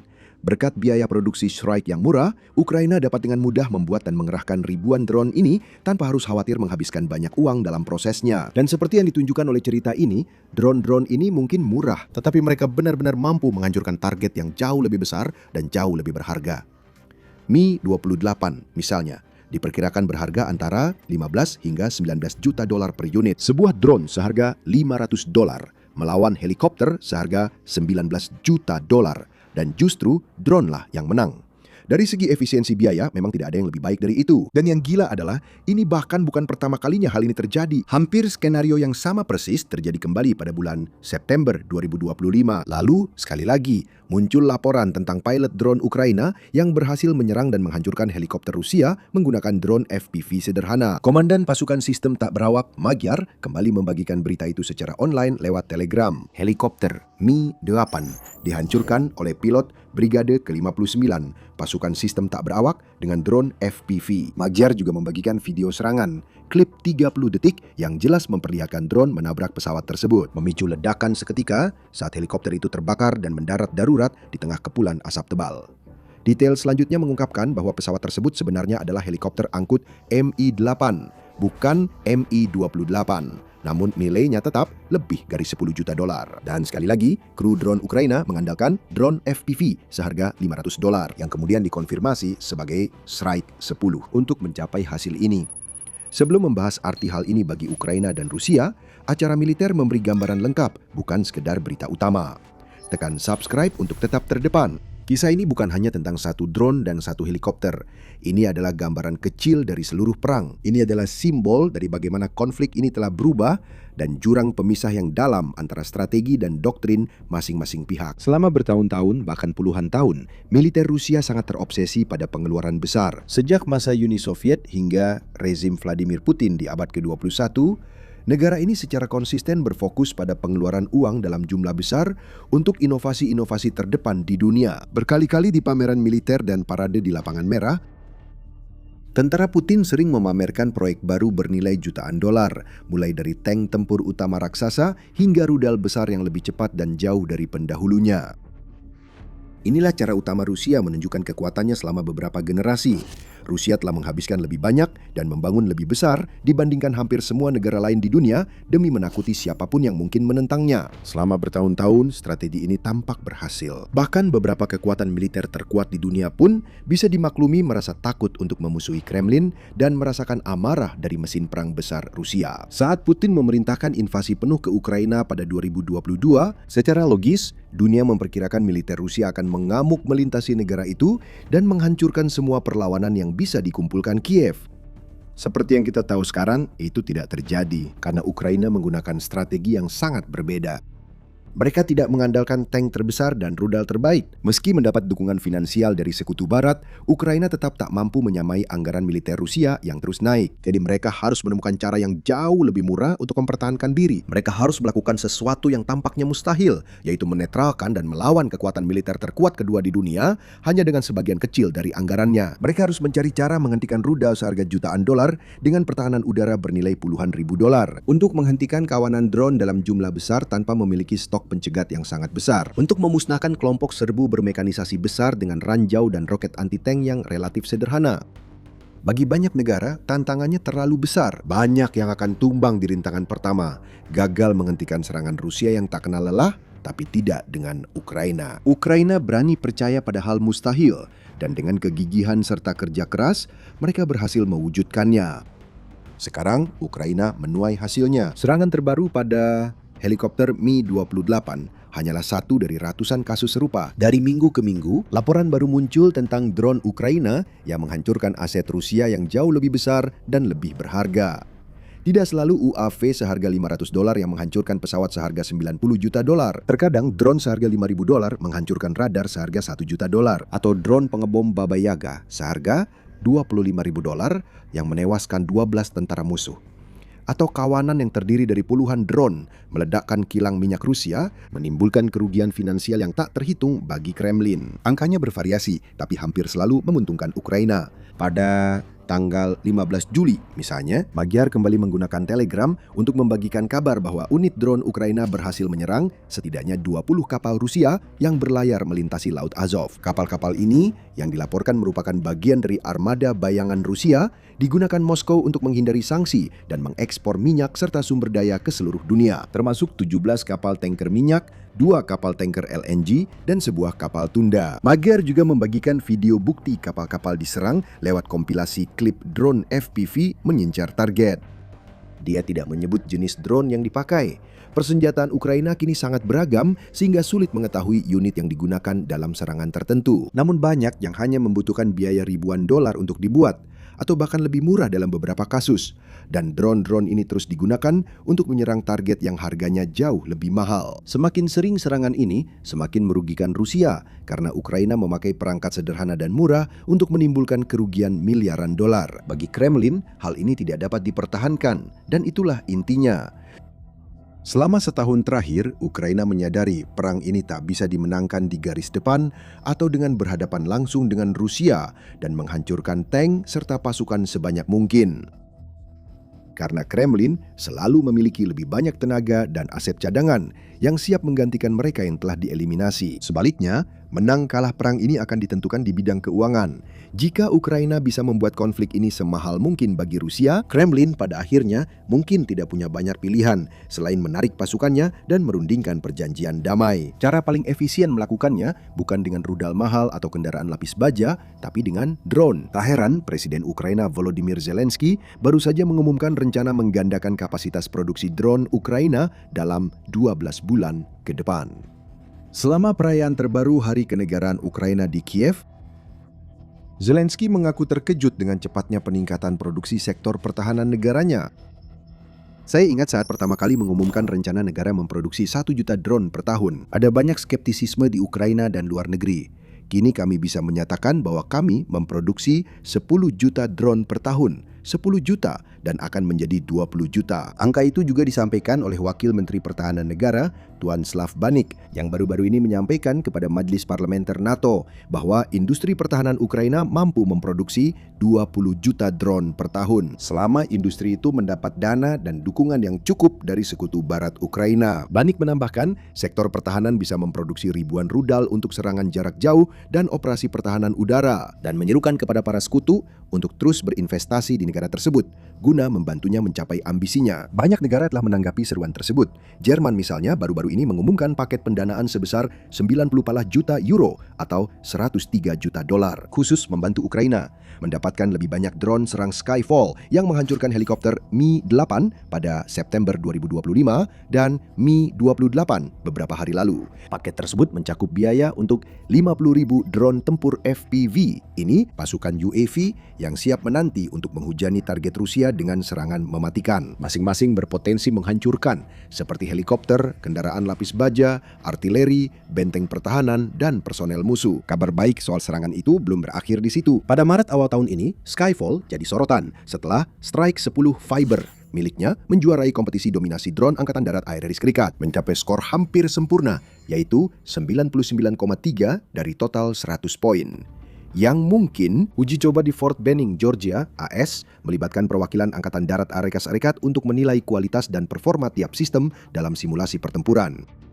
Bukan hanya karena Strike sangat terjangkau, tapi juga salah satu drone militer serbaguna terbaik saat ini, sehingga mendapat persetujuan resmi militer Amerika Serikat. Dan ini hanyalah salah satu bagian dari apa yang dengan cepat menjadi pasukan drone terbaik di dunia. Sebuah pasukan yang mencakup inovasi unggulan seperti drone serang jarak jauh Luchsi dan Wild Hornets Sting Interceptor, Pembom Baba Yaga, Firepoint FP1, dan bahkan drone permukaan tanpa awak untuk serangan ke target laut seperti Magiera V5 dan V7. Mereka sangat bervariasi dalam ukuran, kecepatan, desain, dan kemampuan. Tetapi semuanya menawarkan potensi nilai yang luar biasa dibandingkan biayanya. Dan mungkin itu bagian terpenting. Harga drone yang murah memudahkan Ukraina membuatnya dan memastikan setiap serangan berhasil sangat berharga. Ukraina juga memakai aset tanpa awak di luar udara dan air untuk mengacaukan Kremlin. Tonton video ini untuk melihat bagaimana pasukan robot darat Kiev yang makin kuat menciptakan kekacauan di zona pertempuran garis depan. Rusia sedang menyembunyikan sesuatu yang besar di Donetsk. Disembunyikan dari pandangan di sebuah bangunan yang dipilih secara khusus agar bisa serahasia mungkin.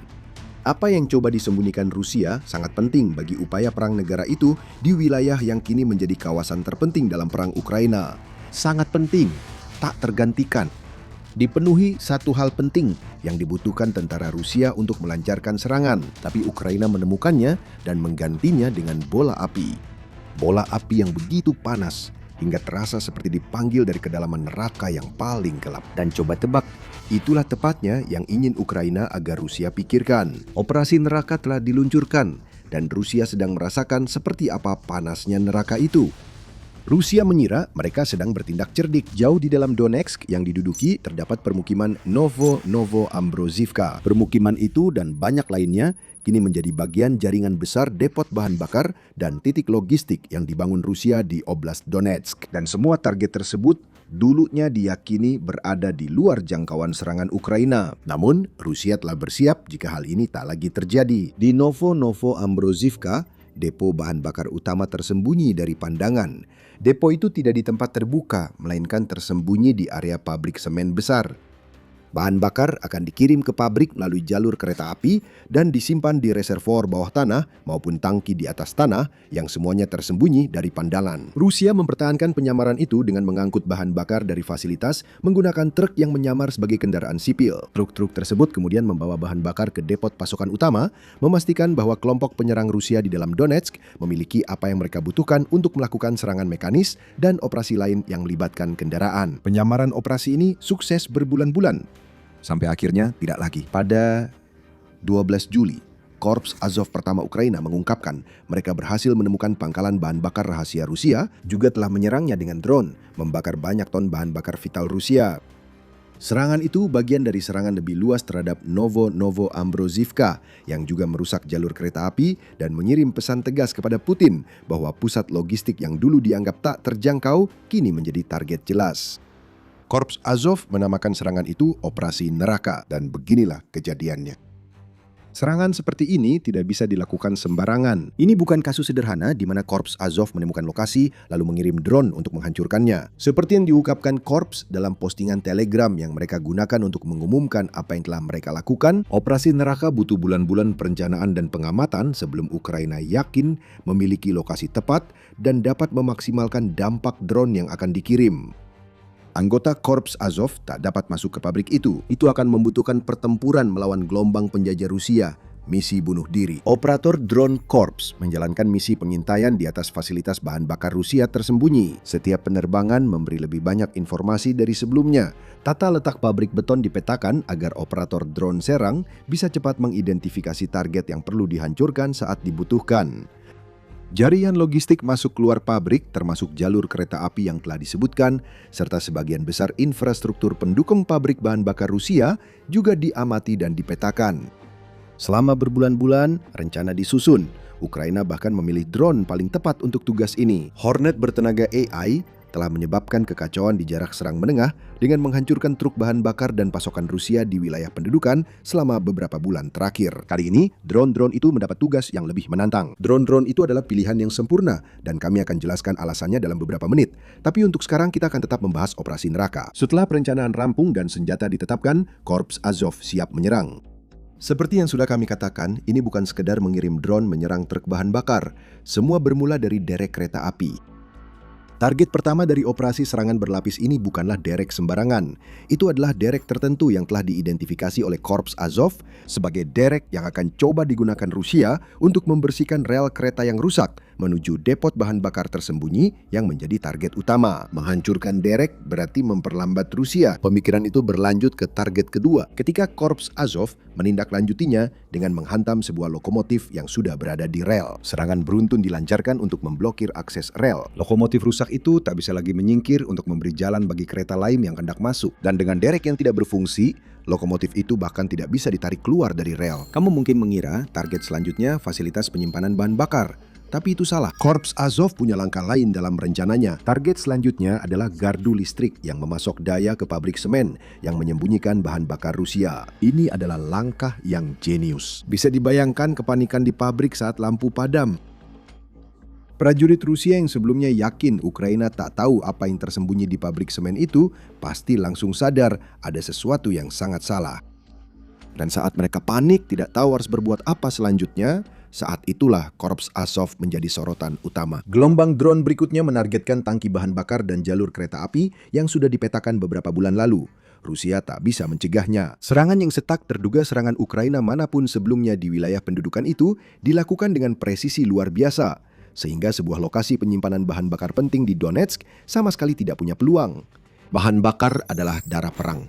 Untuk memasok pasukan pendudukan, Rusia menghabiskan waktu lama membangun jaringan pusat logistik yang mereka yakini aman dari serangan Ukraina. Operator UAV dari Korps Azov pertama mengubah rencana musuh. Demikian pernyataan korps tersebut di Telegram. Korps itu juga menegaskan serangan ini berdampak besar pada rencana Putin untuk Donetsk.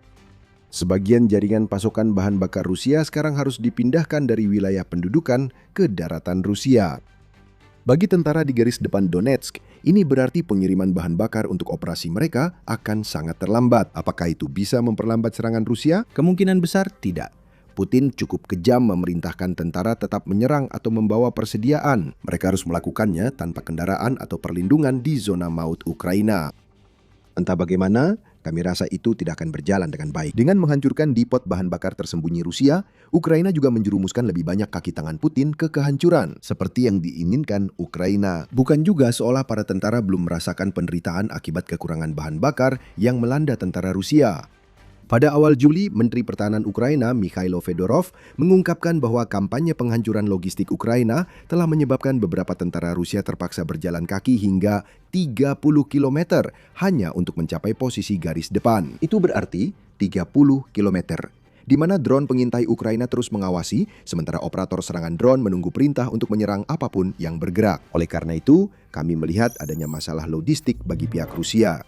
Kami juga melihat masalah pada infrastruktur penting yang pada prinsipnya juga memengaruhi kemampuan tempur pasukan. Kami melihat kemampuan bermanuver pasukan Rusia terganggu dan logistik mereka terus kesulitan tiap hari, kata Fedorov.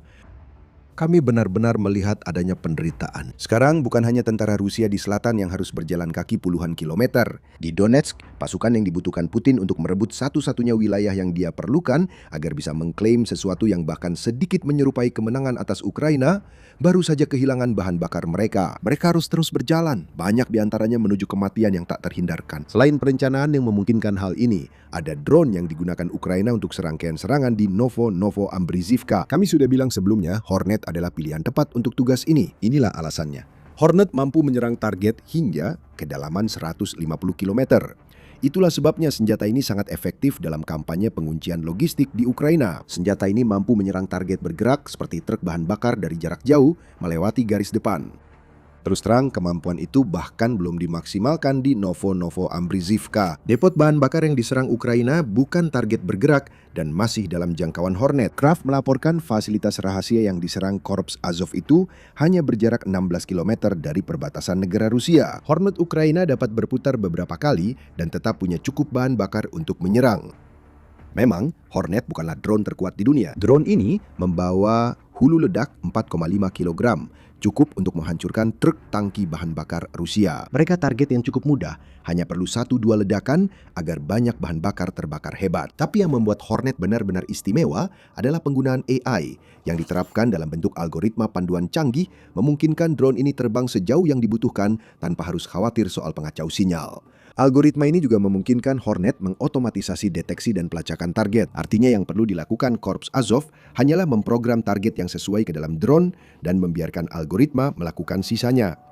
Inilah peperangan otomatis pada tingkat yang paling menghancurkan. Sengatan Hornet baru saja dirasakan oleh setiap tentara Rusia yang bergantung pada fasilitas bahan bakar rahasia Donetsk. Dan saat pabrik semen yang menurut Rusia sudah mereka gunakan dengan sangat cerdik untuk menyembunyikan bahan bakarnya terbakar, Ukraina masih punya rencana lain yang sedang dijalankan. Menghancurkan pabrik Donetsk membuat wilayah pendudukan tak punya bahan bakar. Ukraina juga melancarkan serangan lain lebih dari 800 km jauhnya, memperparah masalah bahan bakar Rusia. Sebelum membahas lebih lanjut, ini acara militer. Jika belum berlangganan, tekan tombol dan aktifkan lonceng agar tidak ketinggalan video harian kami. Pada hari yang sama, saat Korps Azov mengungkap telah membongkar salah satu rahasia terbesar Rusia dengan drone Hornet, muncul kabar lain. Sekitar 800 km dari Ukraina, drone telah beberapa kali menghantam kilang minyak Syzran di Oblast Samara. Kilang itu pernah jadi target sebelumnya. Memang seharusnya, karena kilang itu bisa mengolah sekitar 8,9 juta ton minyak mentah menjadi bahan bakar dan produk berbasis minyak tiap tahun. Namun kali ini, Ukraina tidak hanya memaksa penutupan sementara kilang itu. Drone-drone milik mereka sangat presisi, sehingga para analis percaya bahwa setiap unit pengolahan utama telah terkena. yang berpotensi membuat output pabrik Syzran turun hingga nol. Euromaidan Press memiliki detailnya. Mereka melaporkan bahwa serangan Ukraina dimulai pada suatu waktu di malam hari, tanggal 11 Juli, dan berlanjut hingga dini hari, tanggal 12 Juli. Pada pukul 04.30, saluran pemantauan termasuk Supernova Plus dan XLM Plus mulai melaporkan serangan itu, membagikan rekaman api dan asap besar dari kilang terbesar Rusia. Segera setelah itu, serangan itu dipetakan. Menurut saluran intelijen sumber terbuka Cyber Boroshno, serangan Syzran Ukraina tampaknya dilakukan menggunakan drone FPV jarak jauh. Drone-drone itu merusak 3 unit pemrosesan yang dibutuhkan pabrik untuk beroperasi. Unit yang diserang termasuk unit pemrosesan utama AVT-5 menurut saluran tersebut. Satu unit itu saja menyumbang 2,6 juta dari 8,9 juta ton minyak yang diproses Syzran setiap tahun, yaitu sekitar 30% dari kapasitas. Unit AVT-6 yang menangani sisa 6,3 juta ton juga terkena serangan. Dan sepertinya drone Ukraina juga mengenai reformer katalitik LCH-35-11600 di pabrik itu, yang digunakan untuk membuat komponen yang dibutuhkan dalam bensin. Jika laporan ini benar, kita melihat 2 hal. Drone Ukraina kini makin akurat setiap minggunya, sampai-sampai Rusia tidak bisa lagi menggunakan alasan biasa tentang puing-puing drone, karena jelas bahwa Ukraina berhasil menghantam langsung sasaran yang memang ingin mereka serang. Dan kedua, seluruh kilang Syzran baru saja dihentikan operasinya. 100% kapasitas pengolahan minyaknya telah dihancurkan. Rusia mungkin butuh berminggu-minggu atau berbulan-bulan untuk kembali mengoperasikan pabrik itu, meski hanya sebagian. Bagaimanapun, tidak mudah bagi Rusia untuk mendapatkan banyak komponen yang dibutuhkan untuk memperbaiki atau membangun kembali unit pengolahan yang hancur ini ketika mereka berada di bawah tekanan sanksi Barat yang memang dirancang untuk mencegah Rusia membeli komponen-komponen tersebut. Istilah pukulan 1-2 menggambarkan Korps Azov yang menghancurkan rel kereta api lalu bahan bakar di fasilitas tersembunyi Donetsk. Istilah itu bisa dipakai lagi di sini. Ukraina melancarkan serangan keras di Donetsk lalu menghancurkan bahan bakar Rusia di salah satu sumbernya. Itulah yang kita lihat di sini. Serangan berlapis yang menghantam seluruh rantai pasokan Rusia, dari sumbernya hingga truk-truk yang digunakan untuk mengangkut bahan bakar tersebut. Semua ini sangat berdampak bagi Rusia. Krisis bahan bakar sedang berlangsung dan tidak ada bagian Rusia yang tidak menderita. Banyak yang telah dibahas tentang bagaimana serangan jarak menengah dan jauh Ukraina menyebabkan kekurangan bahan bakar yang berdampak pada konsumen Rusia. Dan memang seharusnya banyak yang dibicarakan tentang hal itu. Kekurangan ini makin menambah tekanan pada Putin karena membuat banyak rakyat Rusia marah pada sosok orang kuat yang katanya melindungi mereka. Antrean di SPBU seluruh Rusia kini membentang bermil-mil. Banyak orang menunggu berjam-jam namun pompa bensin habis sehingga mereka harus mencari SPBU lain dan mengantre ulang. Beberapa warga Rusia oportunis bahkan mengamankan tempat dalam antrean dan kemudian menjual tempat itu hingga $460 kepada orang-orang yang sangat membutuhkan bahan bakar. Suasana hati di dalam Rusia memburuk akibat semua kekurangan ini. Alexander Titov dari The Independent melaporkan pada 10 Juli. Sejak 2022, saya setiap tahun ke Rusia dan merasakan perubahan suasana hati yang jelas. Pada tahun 2022, fokus utamanya adalah bertahan hidup dan beradaptasi dengan realitas baru, sanksi serta perang. Dalam beberapa tahun berikutnya, terjadi stabilisasi dan optimisme tentang kemampuan ekonomi beradaptasi. Pada 2026, sudah ada pembicaraan resesi ekonomi. Bahkan sebelum kekurangan bahan bakar saat ini terjadi, Titov menulis. Itu bagian dari rencana Ukraina menekan Putin. Serangan di Donetsk menunjukkan Ukraina meningkatkan kampanye untuk menciptakan krisis bahan bakar di Rusia. Sekarang bukan hanya orang biasa yang mengantre di SPBU yang merasakannya. Para tentara di garis depan kehilangan sumber utama untuk melakukan serangan mereka. Idenya sederhana.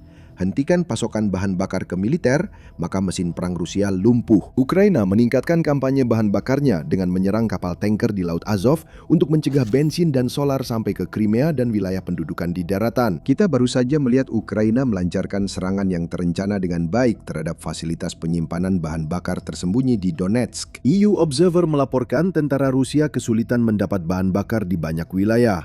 Jika serangan Ukraina terus meningkat, tentara itu bisa segera kehabisan bahan bakar di garis depan. Mungkin itu sudah terjadi sekarang. Kamu tak perlu berjalan kaki 30 km seperti kata Fedorov jika punya banyak bahan bakar. Bukan hanya warga sipil yang kini kekurangan bahan bakar. Semua militer Rusia juga mengalami ini. Angka-angkanya tidak berbohong. Prajurit Rusia dieliminasi lebih cepat daripada kapanpun pada tahun 2026 akibat masalah bahan bakar ini. Dalam 24 jam hingga 13 Juli, Rusia diperkirakan kehilangan sekitar 1.600 prajurit menurut laporan Pravda. Kami penasaran berapa banyak prajurit yang dipaksa berjalan ke garis depan, bukan naik kendaraan hanya untuk menghadapi drone Ukraina. Pada bulan Juni, Rusia kehilangan hampir 40.000 tentaranya karena logistiknya kacau dan para prajuritnya menjadi lebih rentan dari sebelumnya. Kita melihat dampak lanjutan krisis bahan bakar yang disebabkan Ukraina di sini. Sedikit demi sedikit, seluruh mesin perang Putin mulai hancur dan kemudian ada Donetsk.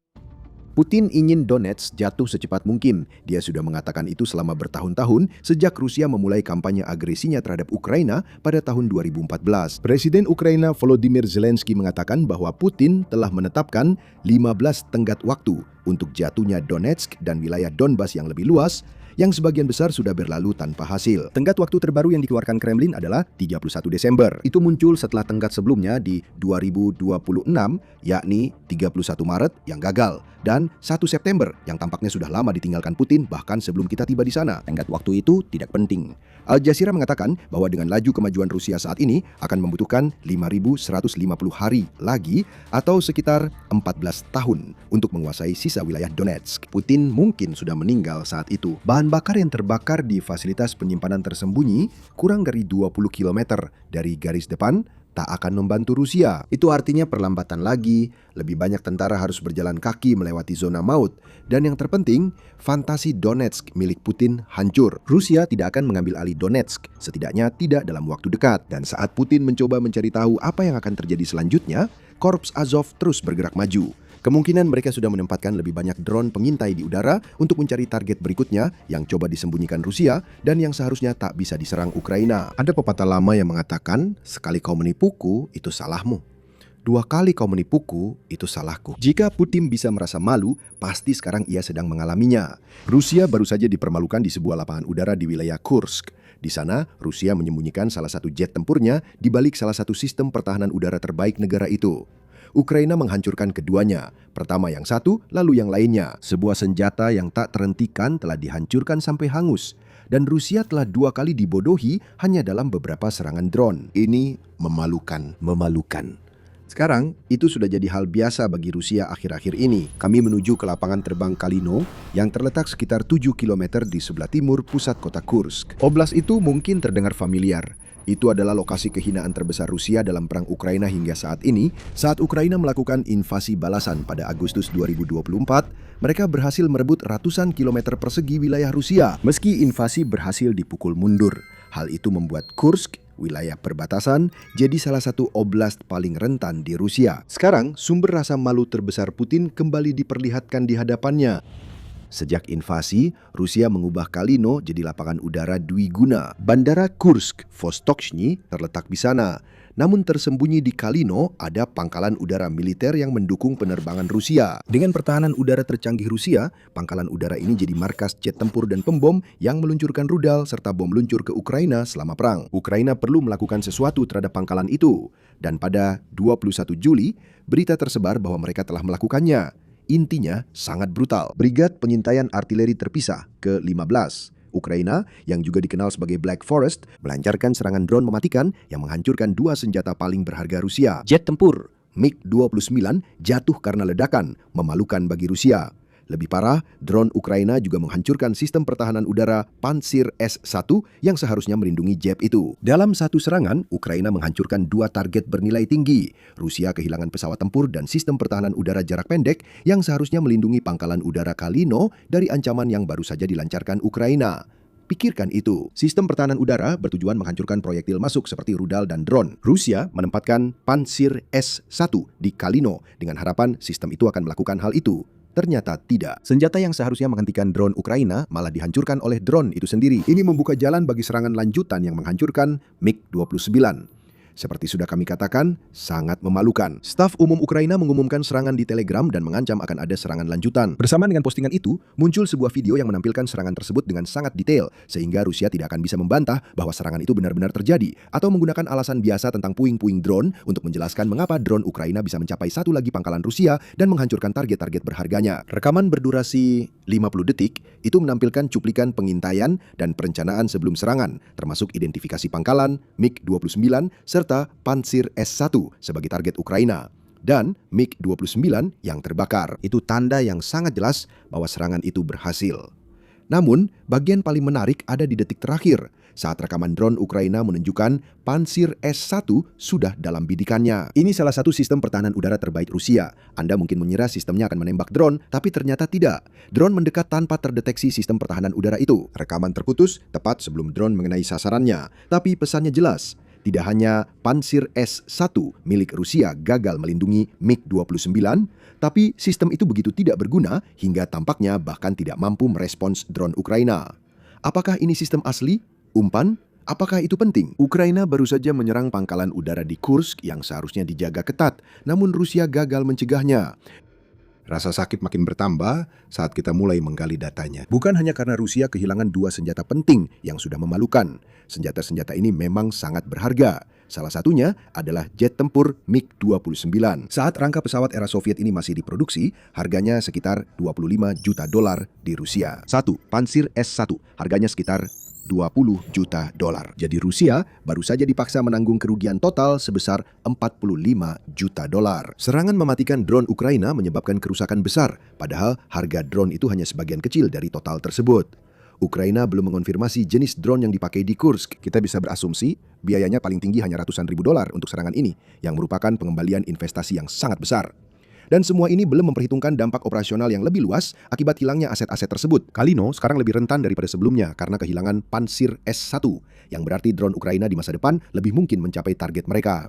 Selain itu, hilangnya MiG-29 berarti satu platform lebih sedikit yang bisa digunakan Rusia untuk meluncurkan rudal dan bom luncur. Artinya, kerusakan di Ukraina lebih sedikit, dan tanpa tekanan udara, Ukraina bisa lebih fokus merugikan Rusia di darat. Jadi, 21 Juli bukan hari baik bagi Rusia. Tapi sekarang, kamu sudah tahu bagaimana serangan Ukraina berlangsung.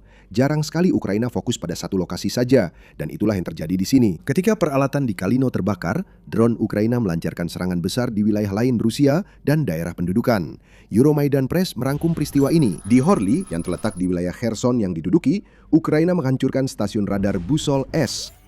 Stasiun ini tidak dipakai untuk pertahanan udara Rusia, melainkan untuk memantau target maritim, kemungkinan di Laut Hitam dan Sungai Dnipro. Sistem pengawasan pesisir telah hancur, sehingga Rusia kini tak bisa mendeteksi drone maritim Ukraina yang menuju wilayah pendudukan di Crimea. Di Oblast Luhansk, Ukraina menghancurkan gudang amunisi di dekat Kundryusha dan gudang logistik di dekat Davydivka di Donetsk. Zaporozhia juga menjadi target saat drone Ukraina menghancurkan 2 pos kendali, satu di Kamyanske dan satu lagi di Komar. Bukan hanya lapangan terbang yang perlu dikhawatirkan Kursk. Drone Ukraina menyerang gudang logistik dekat Popovolozhchi di Oblast Kursk. Malam itu menjadi teror udara dan kegagalan pertahanan udara Rusia. MiG-29 dan Pantsir S-1 jadi sorotan utama, tapi bukan satu-satunya yang tampil. Ukraina kini mulai menjadikan pangkalan udara Rusia sebagai sasaran rutin. Beberapa hari sebelum mengumumkan serangan di Kalino, Ukraina juga berhasil melakukan operasi drone presisi ke pangkalan udara Saki di Crimea yang diduduki. Serangan ini menyasar target yang berulang kali diserang Ukraina menggunakan drone Hornet versi terbaru yang dipakai dalam kampanye pemblokiran logistik untuk mengisolasi Crimea. Su-24M terbakar, membuat Rusia kehilangan 2 jet tempur dalam seminggu. Apakah Hornet terbaru dipakai di Kursk atau Ukraina memakai drone lain? Ukraina tidak mengatakan apa-apa. Ukraina memang tidak perlu melakukannya. MiG-29 terbakar dan Pantsir S-1 hancur. Sudah cukup jadi pernyataan Ukraina, kini kita siap membahas lebih dalam. Mengapa menghancurkan target bernilai tinggi ini penting dan apa arti serangan Ukraina bagi Rusia dalam perang? Kami akan membahasnya sebentar lagi. Anda sedang menonton acara militer. Jika belum berlangganan, sekarang adalah waktu yang tepat untuk menekan tombol dan mengaktifkan notifikasi agar Anda tidak ketinggalan apa yang akan kami sajikan selanjutnya. Mari kembali ke 2 sistem yang dihancurkan Ukraina di Kalino. Anda sudah tahu bahwa MiG-29 dan Pantsir S-1 adalah target bernilai tinggi secara finansial. Lubang bernilai jutaan dolar lainnya baru saja dibuat di kas perang Rusia melalui serangan-serangan ini. Namun nilai utama senjata-senjata ini ada pada kemampuannya. Sekarang kami tidak akan mengatakan kepada Anda bahwa MiG-29 adalah jet tempur yang mendominasi dunia yang termasuk yang terbaik yang bisa dimiliki oleh negara manapun. Sama sekali tidak. Jet tempur yang berasal dari era Soviet, MiG-29, dirancang untuk menjadi pesawat tempur superioritas udara pada tahun 1970-an dan dimaksudkan sebagai tandingan F-15 yang saat itu baru menurut Odin. Jet ini memiliki sekitar 20 varian. namun tidak jelas varian mana yang diserang Ukraina di Kalino. Statistik utamanya adalah jet tempur ini memiliki jangkauan tempur 1.500 km. Ketika dilengkapi dengan bahan bakar eksternal, dapat mencapai kecepatan maksimum 2.400 km per jam dan dapat dipersenjatai dengan berbagai jenis rudal dan bom. Namun sebagian besar hal itu sebenarnya tidak terlalu penting jika melihat bagaimana Rusia menggunakan MiG-29 melawan Ukraina.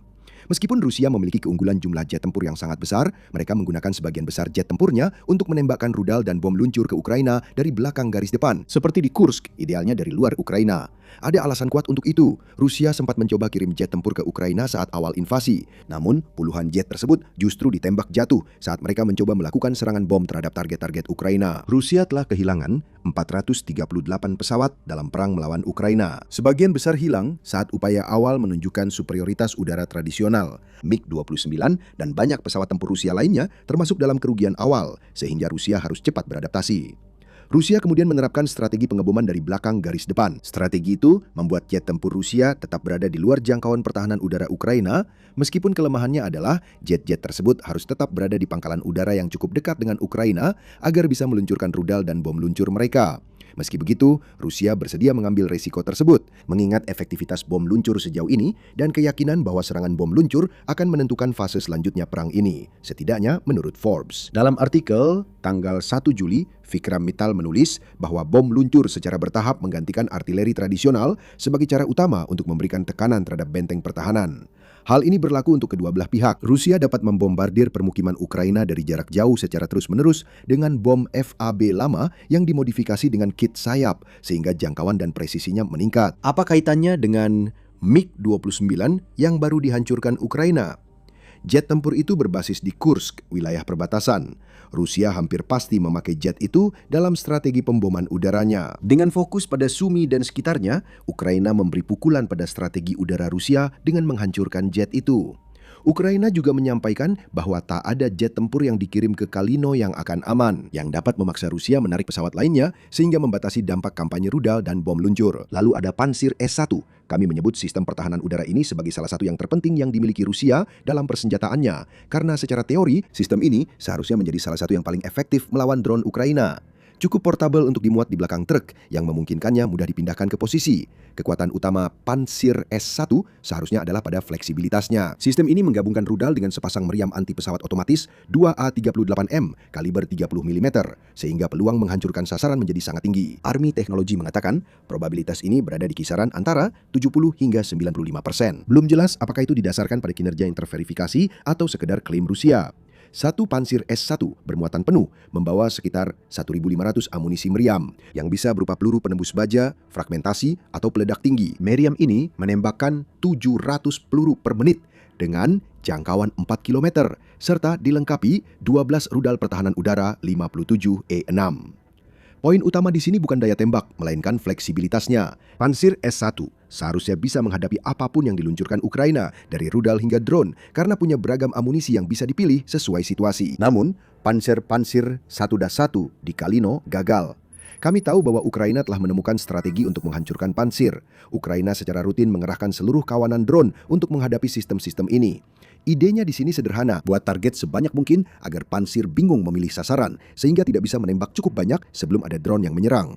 Namun ini tampaknya tidak terjadi di Kalino. Kemungkinan di sana, Pantsir S-1 di pangkalan itu tidak punya radar, atau radarnya rusak sehingga gagal melacak drone Ukraina.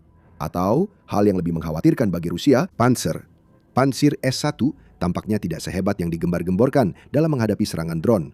Ada indikasi bahwa kemungkinan inilah yang sebenarnya terjadi. Pada Februari, Pravda melaporkan serangan Ukraina tahun 2025 mengurangi setengah sistem artileri dan rudal Pantsir milik Rusia. Itu berarti 50% dari persediaan hilang hanya dalam 1 tahun, yang menunjukkan bahwa Pantsir S-1 tidak sekuat yang ingin Rusia tunjukkan kepada dunia. Penghancuran sistem Pantsir tersebut memiliki tujuan strategis, seperti yang disampaikan oleh SSU Ukraina ketika mereka mengatakan, itu sebabnya penghancuran sistem Pantsir secara sistematis bertujuan strategis untuk menembus pertahanan udara musuh dan membuka koridor menyerang target di belakang garis musuh. Ini memungkinkan pasukan Ukraina efektif menyerang pangkalan militer, gudang, lapangan udara, dan fasilitas penjajah lain. Namun berita sebenarnya di sini adalah 50% dari sistem telah dihancurkan. Itu menunjukkan semua yang perlu kita ketahui tentang Pantsir 1-1.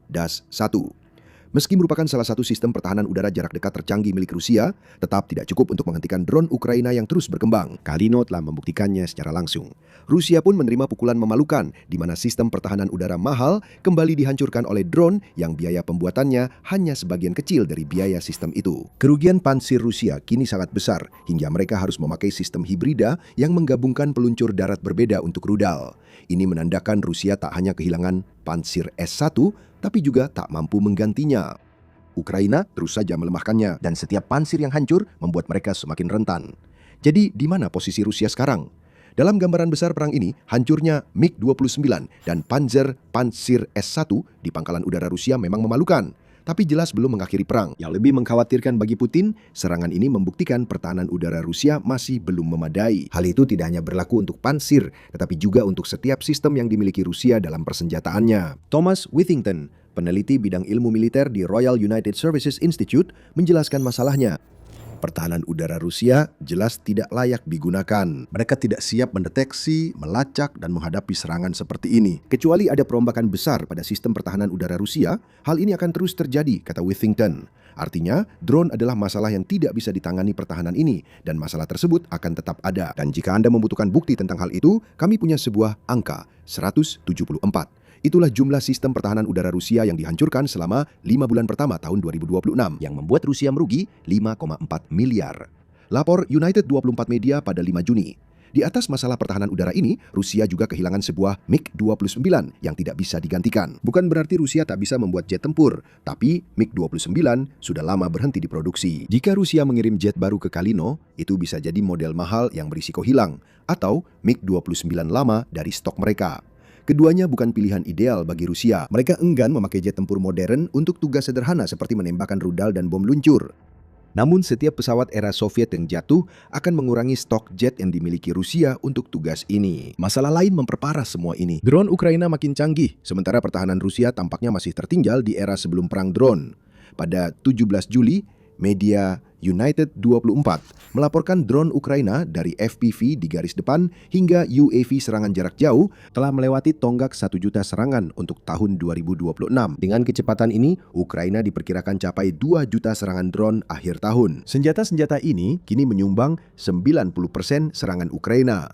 Pendekatan yang berhasil di Kalino tampaknya juga efektif di tempat lain. Masuk akal jika Ukraina makin mengandalkan strategi ini seiring tahun berjalan. Wall Street Journal melaporkan, tentara Ukraina kini menerima intelijen satelit secara real time, memungkinkan mereka menemukan target dan mengatur serangan lebih cepat dari sebelumnya. Mungkin itulah yang terjadi di Kalino saat intelijen satelit menunjukkan pada Ukraina bahwa sebuah MiG-29 terekspos. Mereka segera mengirim drone untuk menghancurkan. Peluang datang lebih cepat, dan Ukraina terus membuktikan bisa merespons dengan kekuatan mematikan. Satu hal yang pasti, Rusia kembali dipermalukan saat mencoba menyembunyikan jet tempur di balik sistem pertahanan udaranya yang terbaik, tetapi keduanya justru hancur. Rasa malu itu pun berlanjut. Setidaknya, target-target ini dihancurkan oleh drone. Itu masih bisa dipahami oleh Rusia, meskipun mereka tidak senang dengan hal itu. Namun di tempat lain, Ukraina menggunakan tiang pagar untuk mengubah garis depan. Bingung? Tonton video kami untuk penjelasan. Jika suka, jangan lupa berlangganan acara militer kami yang membahas setiap serangan penting Ukraina terhadap Rusia. Terima kasih sudah menonton.